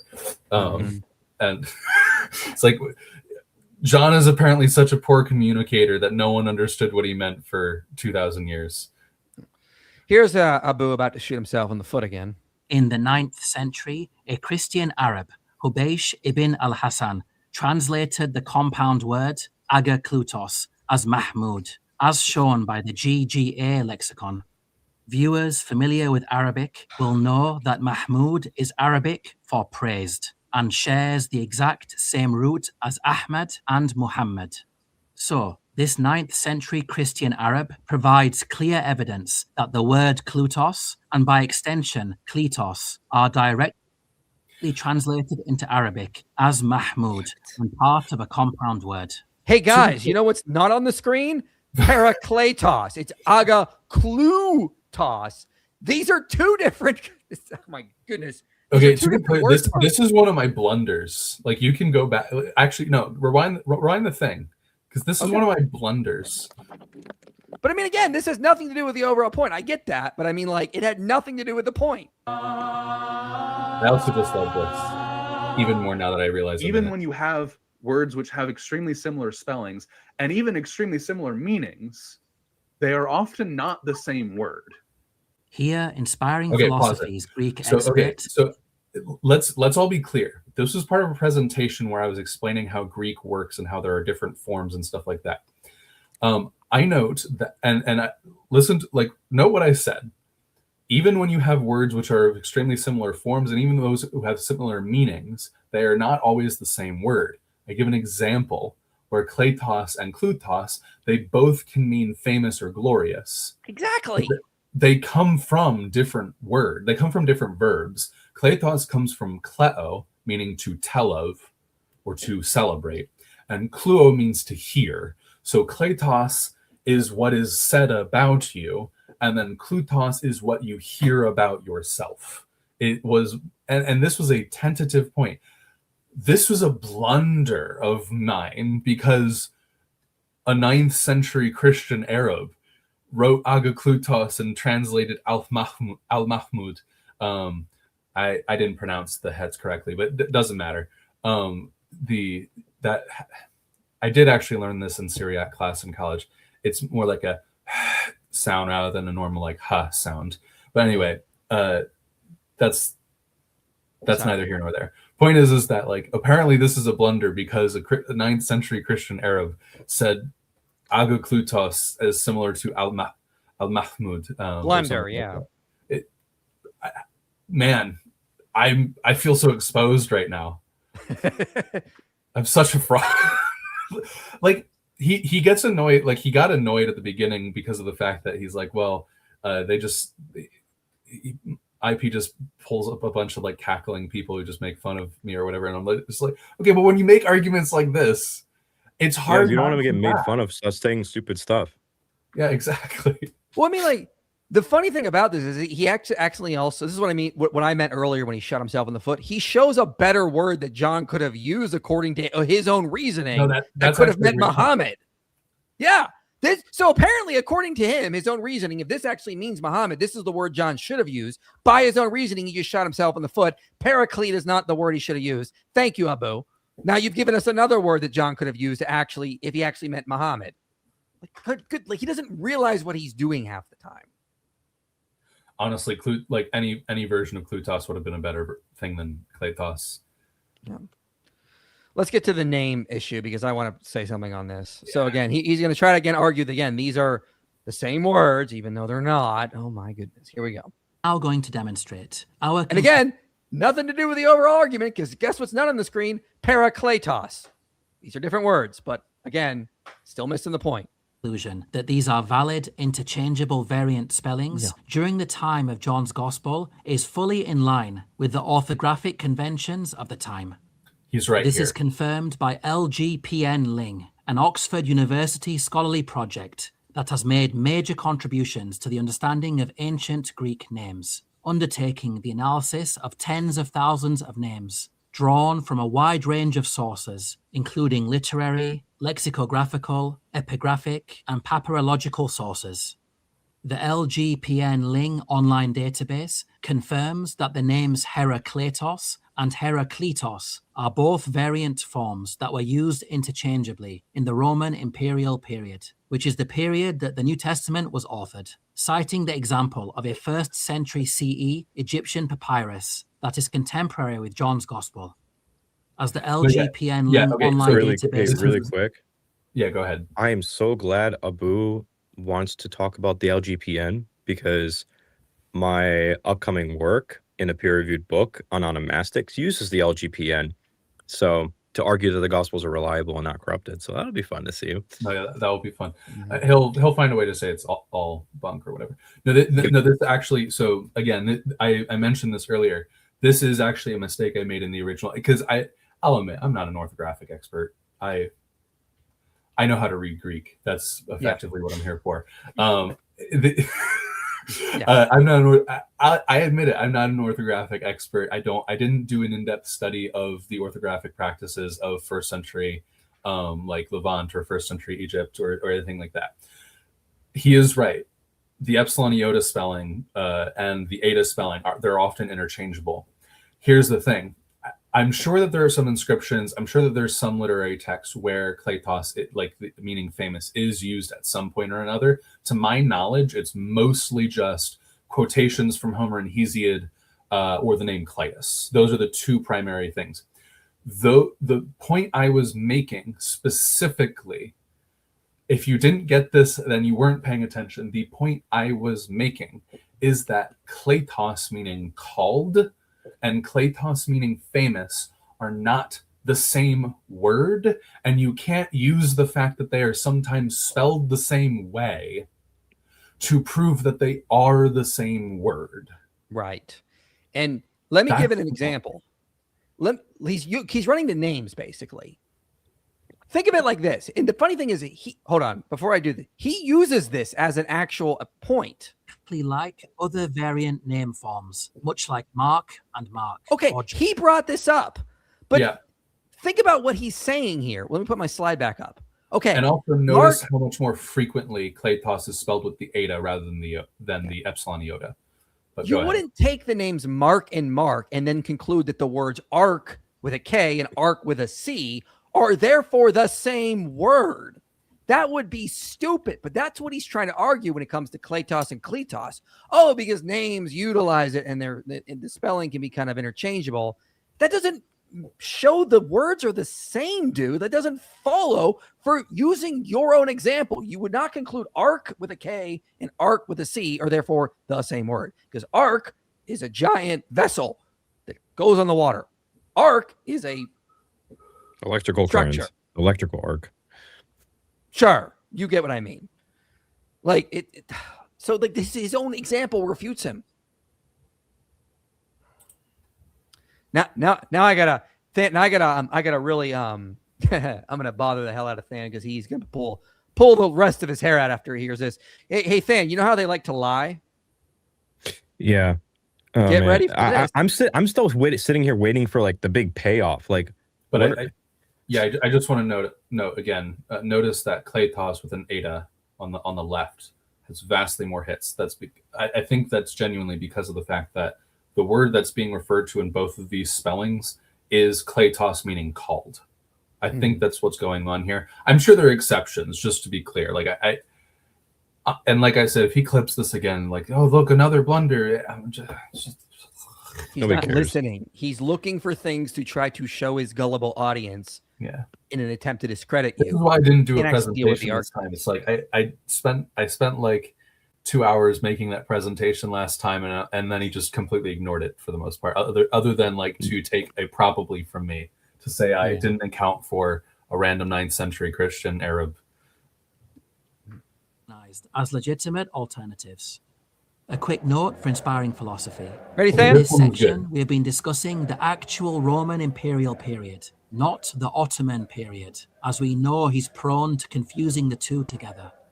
Are you saying that the Ottomans were Rome? They claim to be, yeah. The Ottoman Empire is the Roman Empire? You can laugh at it and make fun of it all you want. That's what Wow, they guys. claim. They called themselves Kaisers Rum. They called themselves Kaisers Rum. Roman Empire. The fun thing is that they're not even the first Turks to They do that. became I know. Rome, right? Okay, Ottomans are Rome. That's okay, what they claim, That's fine. As a final So All of this is wrong because I mean, obviously, and I'm saying this sarcastically, but I do believe this unironically. Obviously, the Holy Roman Empire is the true successor to Rome. mashallah. So again, Abu is continuing That's that lie. embarrassing. Abu, you're just lying. I did not claim the Ottomans were the Roman Empire. Even in the very clip you pulled that you couldn't even pay attention to, I said they just claimed to be. Did I not, Abu, you little liar, say in that same debate, the Roman Empire ended in 1204? How could I agree or think the Ottomans were the Roman Empire? I clearly said that's what they claimed to be. But because you're a liar and you're just trying to discredit us, than actually responding to our arguments, you have to push this narrative that you know is false. It is a fact that the Ottomans claim to be the Roman Empire. It's just a fact.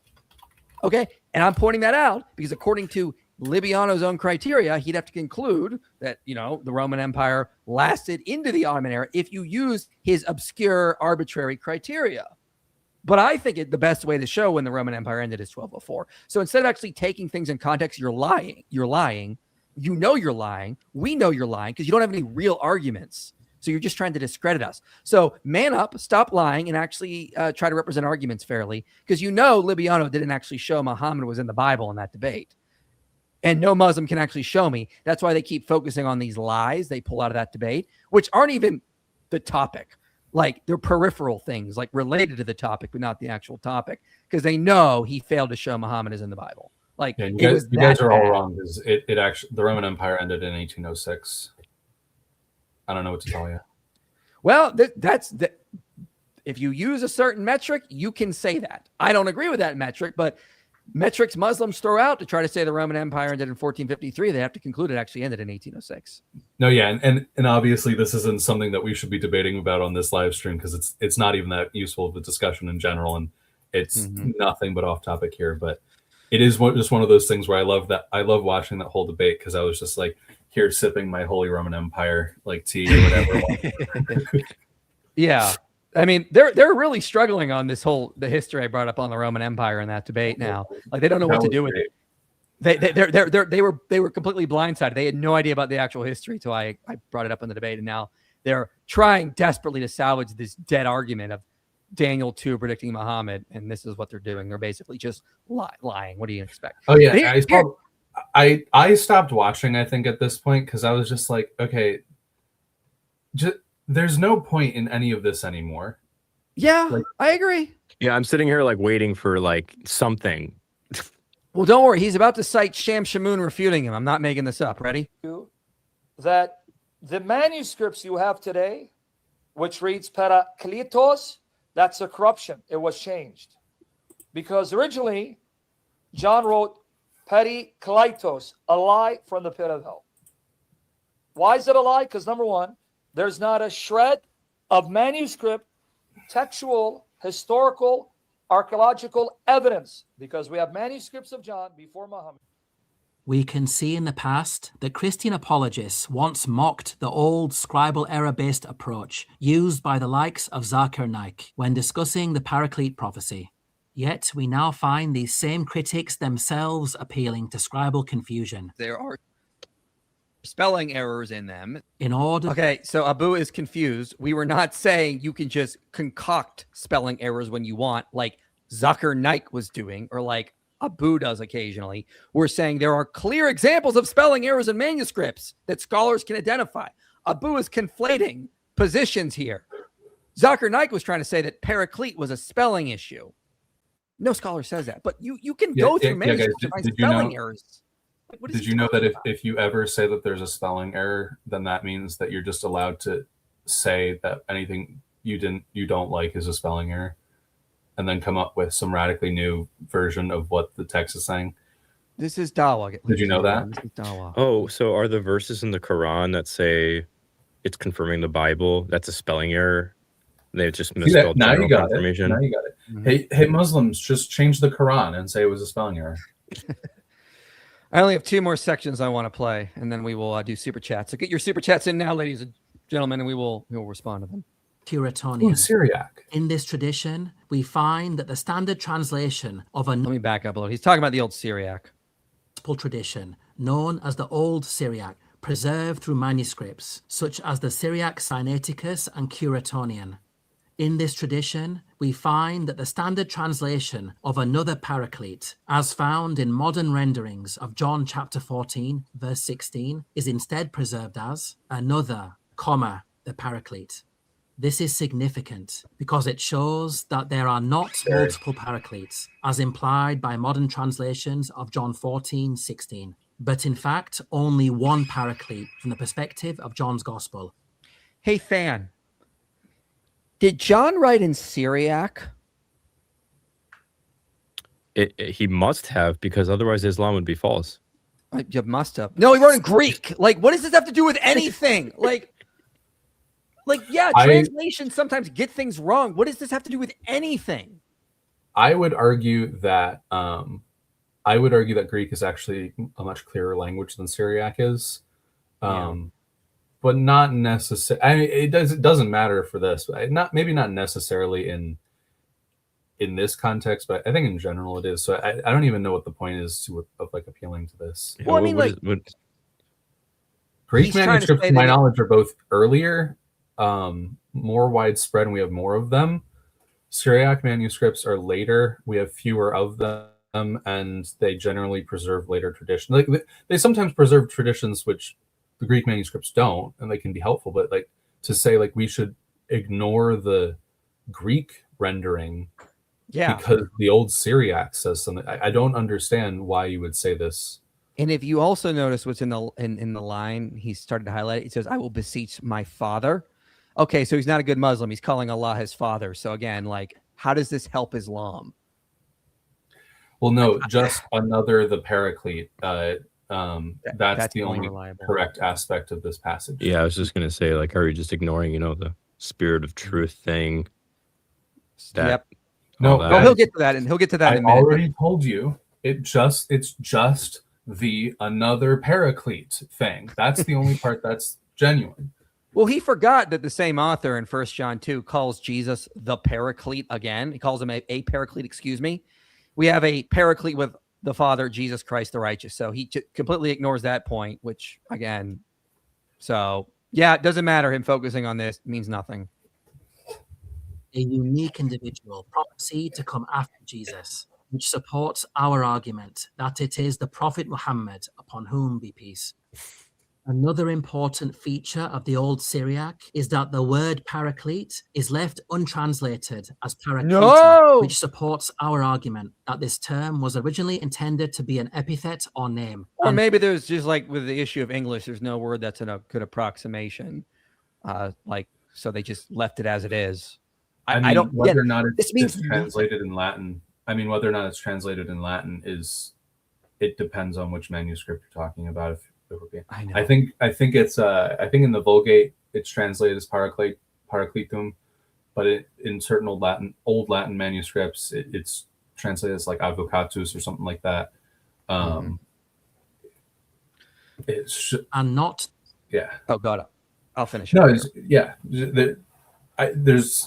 who cares? Yeah, this is nothing. The function advocate, comforter, or helper, as is often interpreted in modern Bible translations. Another important feature of the Old Syriac is that it there's omits a Syriac the word manuscript. I should find if there is a Syriac. I don't know. I don't remember how many Syriac manuscripts of the Gospel of John there are. But that should be what I do over the next 9 months is look through all the Syriac manuscripts to see if there's one which translates Parakletos. Here's this. You're gonna love this, Stan. Important feature of the Old Syriac is that it omits the word holy in John 14:26. I'm at a loss for words for how stupid this is. It still says spirit. And by the way, I asked Stephen Boyce. He said the overwhelming majority of early Greek manuscripts say Holy Spirit there. So why does this matter? Oh, that reminds me. Okay, so I don't. Did you address this in the video on like Abraham Fulfilled? Because I remember you sent chapters of that like to talk. So you remember I specifically only did two videos. I did one on their horrible arguments on Deuteronomy 18, Deuteronomy 33 thus far. So you remember the point where like they say like, well, in like John 14 and 16, this is the only time the Holy Spirit is ever referred to with masculine like pronouns and like masculine articles, and therefore it's probably referring to someone different. And I looked at that and I was thinking, what do you? Pneuma is neuter. Of course, that's the only time the Holy Spirit is called something other than Holy Spirit, or well, maybe not something other than the Holy Spirit. The only time it's called something with masculine pronouns is Paracletos. Of course, that's going to be the only time it's going to have like masculine pronouns. Mm-hmm. When you talk about Hagios Pneuma, Hagion Pneuma, that's a neuter phrase. You're going to be using neuter pronouns and neuter articles for that. I thought that was fascinating that they thought that was a good argument. Also, Kiro's Philosophy pointed out something really interesting on Twitter. He says the only pre-Islamic use of Paracletos, the praised one, appears in the work titled The Testament of Solomon. And this presents a rather unpleasant parallel for Muhammad. A demon in the text responds to Solomon, who asks for his name, saying, "Among mortals, I am called the praised one." In other words, in ancient Christian texts, the word was used to identify a demon, not a prophet. I'm not sure that's true. Interesting. I thought it was interesting. The only pre-Islamic use of Parakletos is in the Testament. I don't know. It might be something for you to look up. I thought it was interesing. And it'd be cool to see true. That. He says he posted a video on the topic, and he has sources. Okay. Yeah. Sorry. I don't mean to like call you out, man. I don't think that's true. I think it appears in Greek literature prior even to the New Testament. Well, maybe he's only referring to like within Christian texts specifically. Yeah, maybe that might be true. Yeah, because I would probably agree with you. Yeah, but I took it as he's referring to Christian texts. No, that might be true. I would need there's probably some clarification that he can give where that's true. That just seemed off to me. Anyway, yeah. we can continue. I didn't want to. He says, yeah, he's referring to just Christian texts. So okay. Yeah. That might very well be true. I was just confused because I'm like, I'm pretty sure I've seen that in like the Odyssey and stuff like that. Yeah, well, I'm glad you brought that up because it just needs to be clarified. Because when I read it, I thought that's what he was referring to, but yeah, he doesn't actually say it. So yeah, just I get where you're coming from, but I also get where he's coming from. Is all I wanted to say. Yeah. Here's the end of this video. I just love the way he ends this. Might be watching. In this video, we've established beyond doubt. Parakletos is a completely valid translation. This is no longer open to dispute. No longer open to dispute. All that's left now for Christian apologists is to appeal to coincidence. Appeal to coincidence. Yeah. I'd like to ask you. Yeah, Bart Ehrman, the famous Christian apologist. 100,000 words that exist in the New Testament. Yep. What are the odds that there is exactly one word that corresponds precisely to Ahmed? It doesn't. So Parakletos. No. And that's I'm going to be honest. Happens to be. Like he just asked the question among all the thousands of words that appear in the New Testament, what is the chance that there is one that like is particular to Muhammad? pretty high. Fails to meet that bar, but it's pretty high that at least one word among like think about what you're saying. Yep. It's kind of refuted himself here. And again, remember when he showed the agaklutos, accidentally showed that would be a better word here. Like, again, he has never shown Paracletos means this. Remember he said earlier in the video, he said, well, we'll peel the context. Well, the context doesn't refute you. And then he agreed right after that. Yeah, I can't find any places Paracletos actually means Muhammad or highly praised. But now it's beyond dispute. You cannot even refute this. Clearly means highly praised, even though there's no examples and there's no evidence in John's context that means that. Like, it's like they'll admit defeat and then claim victory. That's what we're witnessing here. To be found in the context of a prophecy where Jesus foretold of a momentous figure who would come after him. And even the spirit of truth. Let's leave that part out. Again, notice he puts it in brackets. Like, oh my gosh. Are you really willing to stake your soul on this, all being just a giant coincidence? May God guide those who are sincere and brave enough to act upon the truth once it is made manifest. All right. So, well, my next question is do you want to take your shahada now or do you want to go to a masjid? Because clearly this is just this guys, this is why I totally get why Christians say just seeing the bad arguments for Islam can like strengthens their faith in Christianity. If this is what you have to argue for your religion, you guys are screwed. You don't have a resurrection argument. You got to like cherry pick out John's gospel and then pretend the word means something like cherry pick. I mean, like cherry pick. Pretend the word means something it has never meant prior to John nor after. And then you got to use circular reasoning. And then you get to claim victory that Islam is the truth. Like if you're convinced of Islam after watching this, I seriously doubt your, reasoning capabilities here. I don't know what to say. This is beyond stupid. Yeah. So apparently John decided that what he should do when translating this Aramaic term of great importance, where Jesus prophesies the coming of the future prophet will be like the be-all, end-all of prophets. He decided what he should do with his absolute, impeccable linguistic precision is to create a compound so confusingly obscure and unclear that it took people in the 21st century with access to the internet and a theological imperative to make at least one of the words in the New Testament refer to Muhammad, grasping at spelling differences and technicalities to figure out what he actually meant. Unfortunately for us, as we all know, and as we have seen, this will have disastrous consequences because, again, no one else in the entirety of Greek literature ever uses the term this way. So, when deciding on the definition of this word, we have two options.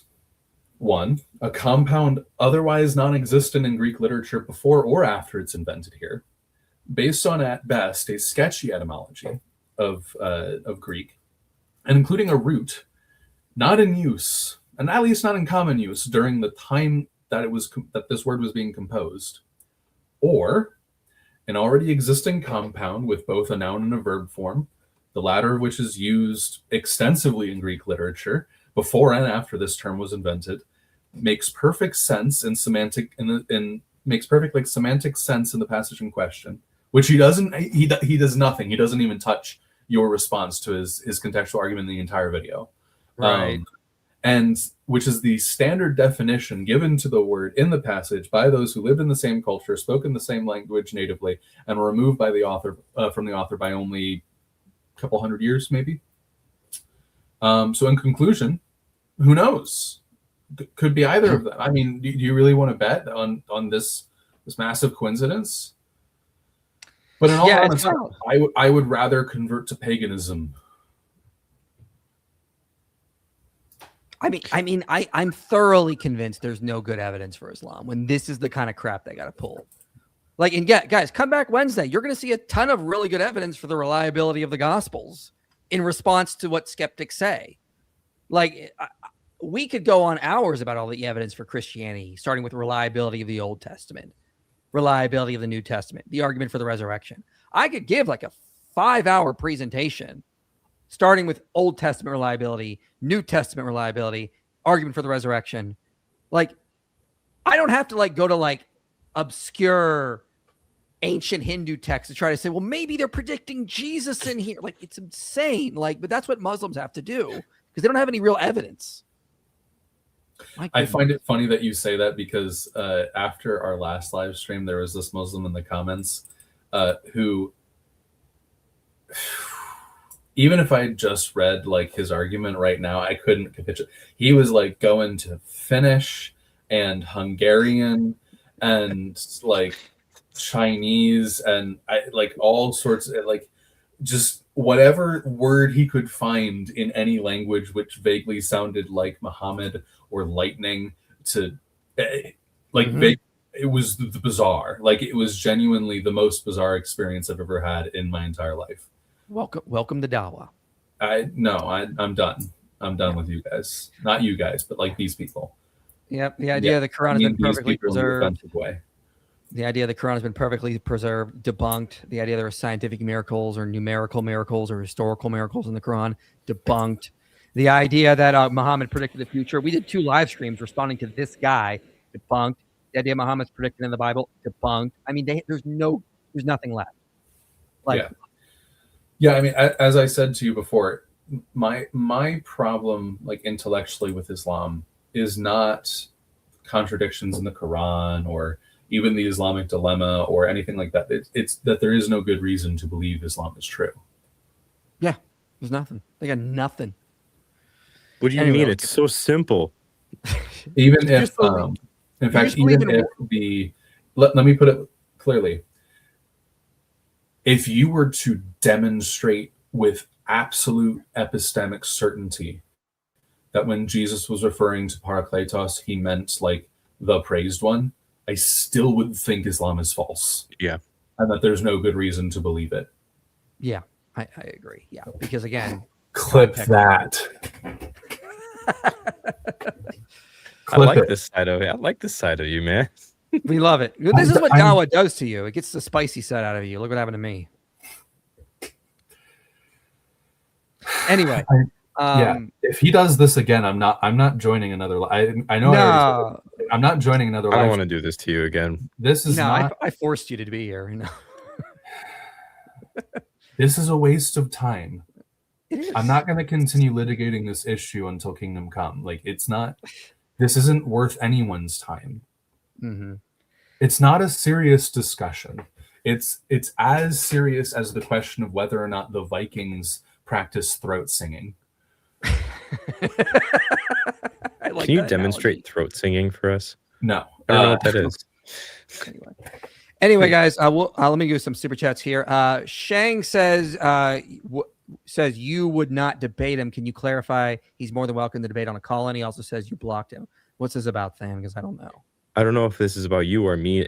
Actually, now that I'm reading it, yeah, I don't know about you, Mike, but for me, Shang recently made a response to my Bayesian resurrection case. He did a really, really bad job, but yeah, we did a stream on Inspiring Philosophy Academy. Yeah. And I mean, I tell him the same thing we tell anybody whenever we respond. Well, you just come have a conversation with me. I don't know how that translates to I'm not going to debate him. I don't know why he's saying that. But again, Shang, come discuss with me. I may have blocked him. I block people for a few reasons. One, it's like if they're using AI to constantly respond to me and I don't have time to deal with that. Or you're insulting, you're lying about me and then I block you. So he probably did one of those 2 things. And I'm like, okay. Yeah, but I don't know. Even if you did block him, I don't know what that's got to do with me. I don't know. Yeah. I invited him on Inspiring Philosophy Academy, a different channel with me. I don't know why the response is, well, Mike blocked me. Like, well, that's the thing with him. He misunderstands. You say something and then he responds to something you didn't say. And we're supposed to take that seriously. Like, I'm so done with this guy because I don't want to have a conversation with someone who is like off in left field. Like, that's what all of his responses are. You say something and he addresses a total straw man over and over again. Yeah. Do they run their arguments by their friends or fellow Abduls before they run these arguments? It's absurd. They have no shame. That's a good question. If Muslims are cheering this kind of stuff on behind the scenes, yeah, that's great. Put it out. That really says something about dawah. Than, do you still plan on a stream on why would God choose evolution? It would be an important topic since many deconvert for that reason. Yeah. I mean, in general, yes. Right now with Inspiring Philosophy Academy, the thing I'm actually really focused on right now is we're building out a bunch of courses. So like I just got off of like a hour and a half long phone call with Ryan Mullins to build out courses on a few things. I have about 5 different meetings with scholars this week to work on different courses on different things. And this particular question is going to be answered in one of the courses that I'm building to going over more about my theodicy. So yeah, we're going to do a stream on it, but a lot of the stuff that I'm working on over the next few months is going to be those courses for Inspiring Philosophy Academy.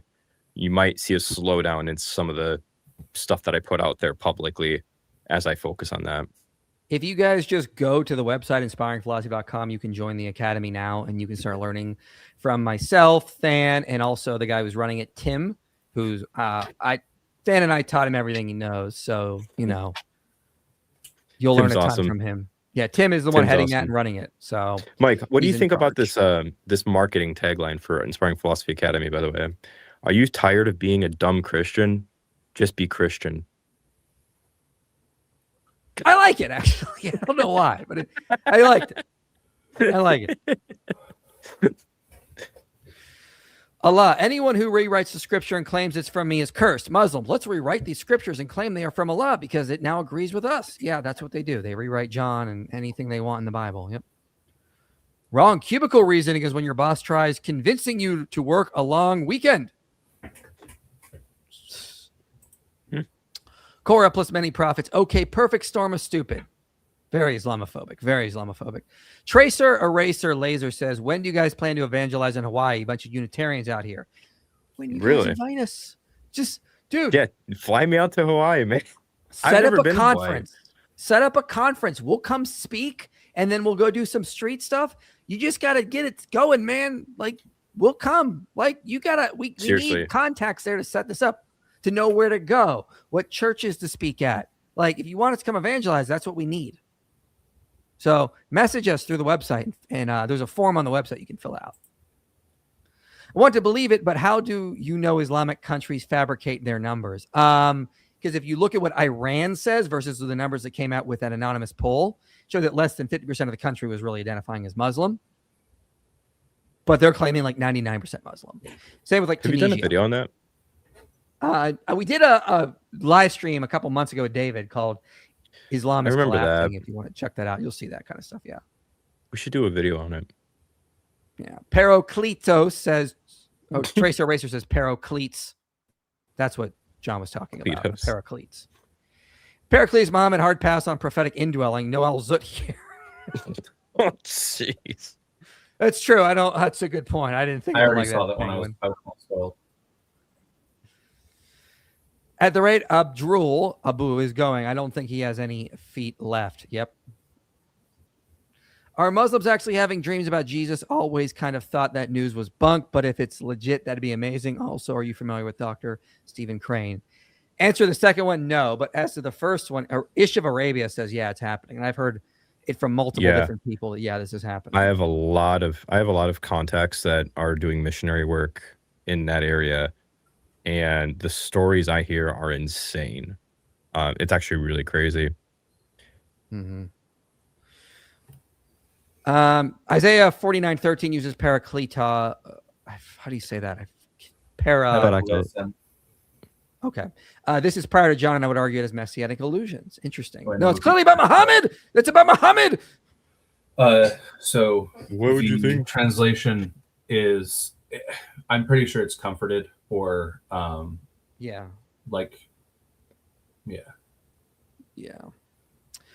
Than is a counter Dawa veteran. We don't get hilarious Than reacts as much now. This is true. They love your Than reactions. They love Than reacting to Dawa. I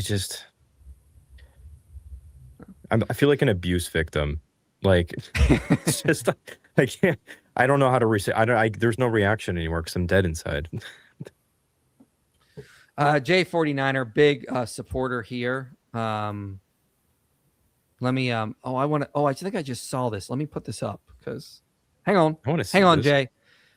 Jay's a great supporter. I love him. He always is helping me on X, so I always appreciate the stuff he does. Muslims are complaining that Muslim women are apostatizing from Islam, and folks like him inspiring philosophy are creating. What is going on here? Okay, hold on. Let me see. Their calling is not the. Hang on. Wallahi, because I'm praying the day that these sisters finally wake up to their calling. Their calling is not the Bible.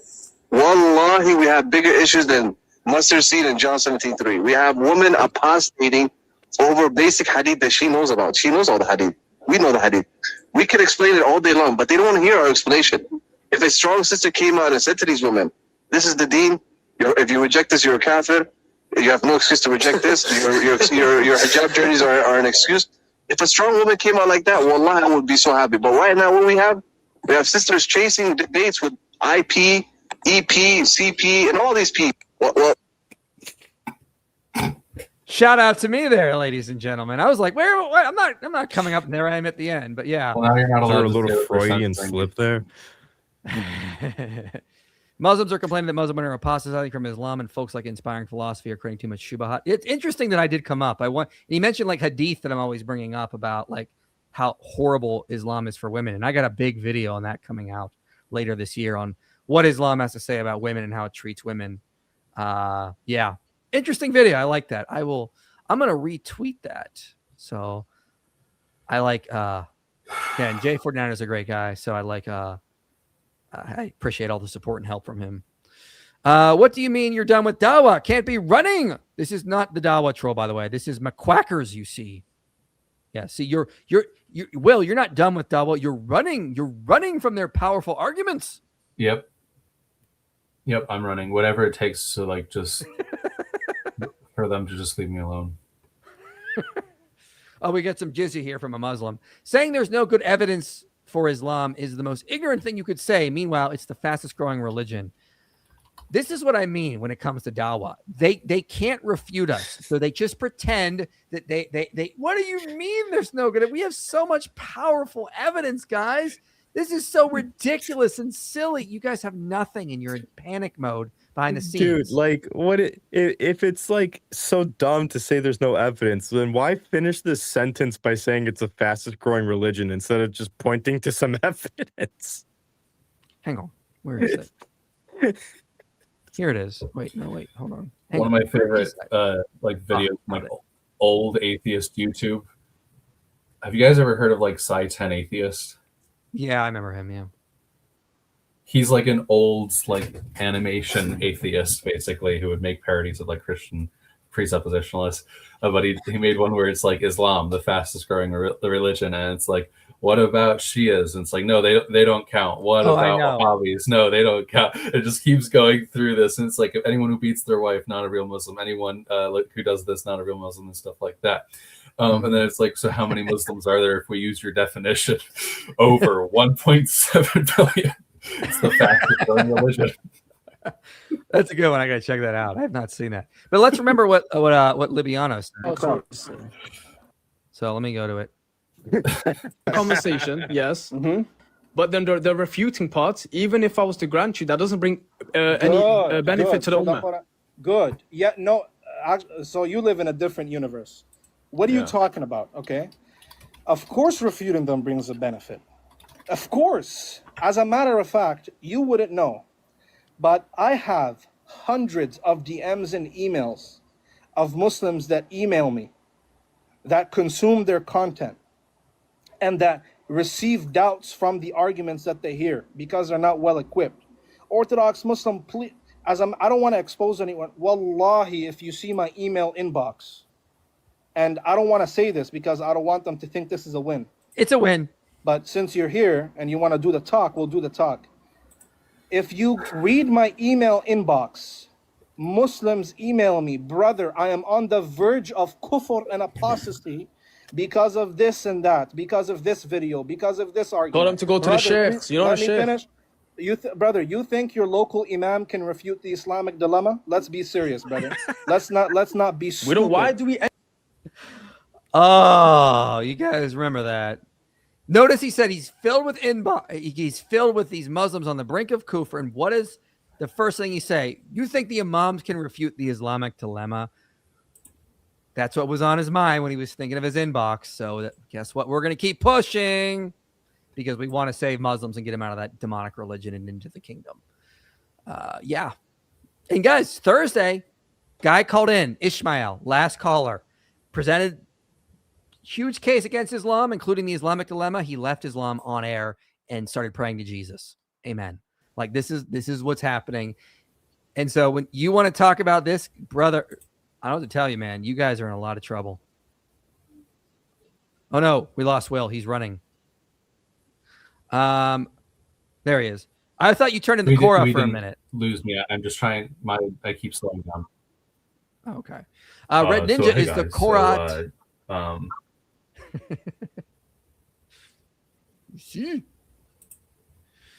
Red Ninja is the Karate Kid. I see. That makes sense. Yes. We Muslims love, cherish, respect, and believe in Jesus. No, you believe in what Muhammad told you about Jesus. You don't actually believe in Jesus, what Jesus taught. You believe in a caricature that Muhammad made up and told you. You don't believe in Jesus.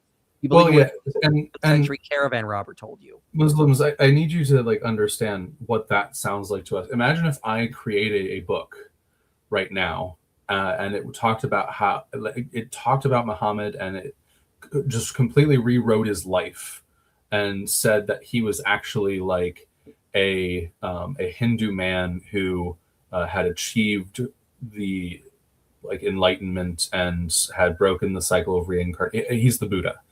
Basically, like Muhammad is actually the Buddha, if you know this, and stuff like that. And I create a religion, and my followers keep talking about how much they love Muhammad and stuff like that, and how they respect Muhammad more than Muslims do. That's what you sound like. That's what you sound like when you say we love, cherish, respect, and believe in Jesus. Okay. In no meaningful respect could the followers of this religion be said to follow Muhammad. Mm-hmm.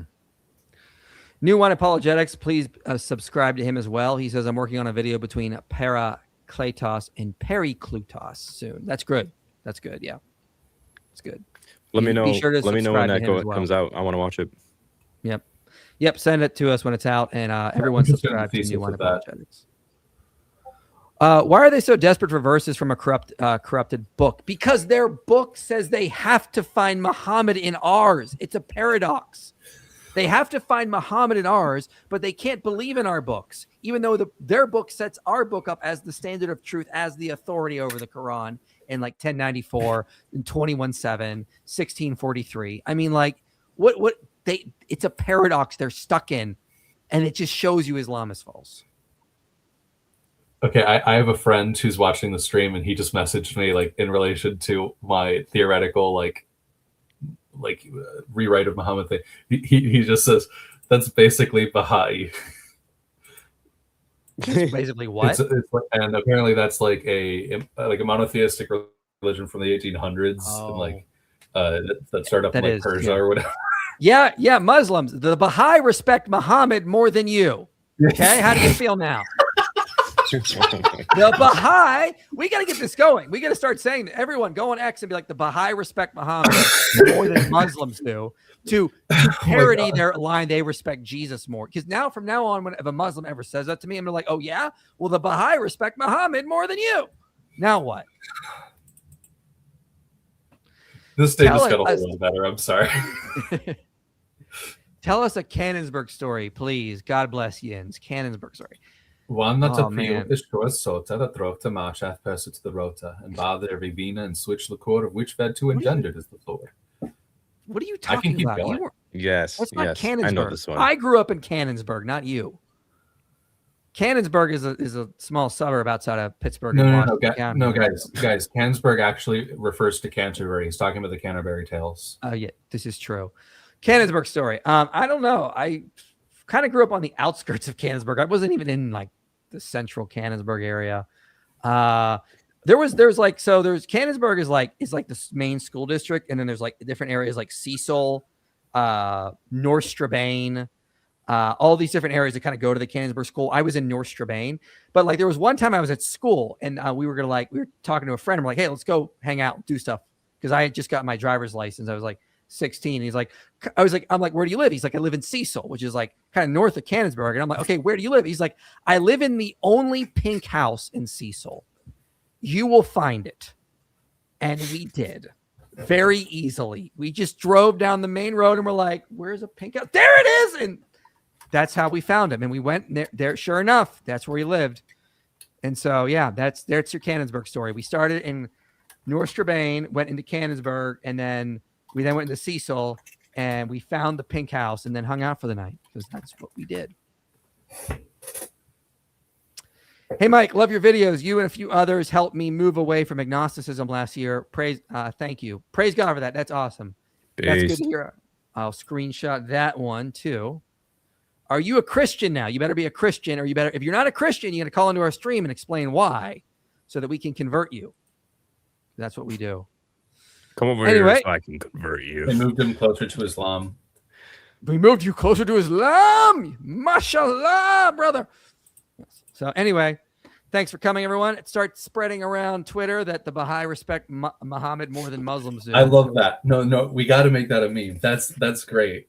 Yes. Anytime a Muslim says they respect Jesus more than Christians, you say, well, the Baha'i respect Muhammad more than Muslims. And that's a new thing now. We're starting it. Ready? Go. All right. We'll be live Wednesday going through Paulo Gia's epic response. I don't know how long we're going to be live. You will not. No. Just to be clear. Yeah, I'm gonna pump myself full of stimulants for that. We'll be fine. We got this. I don't have I'll have a bucket below me when I gotta go to the bathroom. No, I'm kidding. Anyway. I actually jerry-rigged my internet. See you guys Wednesday. You made it to the end of this video, which means this message matters to you. If you want to see more content like this reaching people for Christ, you can help make it happen. Your support makes these videos possible. Click the link below and donate today. And if you want to go even deeper, consider joining our Patreon community. You'll get early access to videos, behind-the-scenes content, and a place to connect with others passionate about this mission.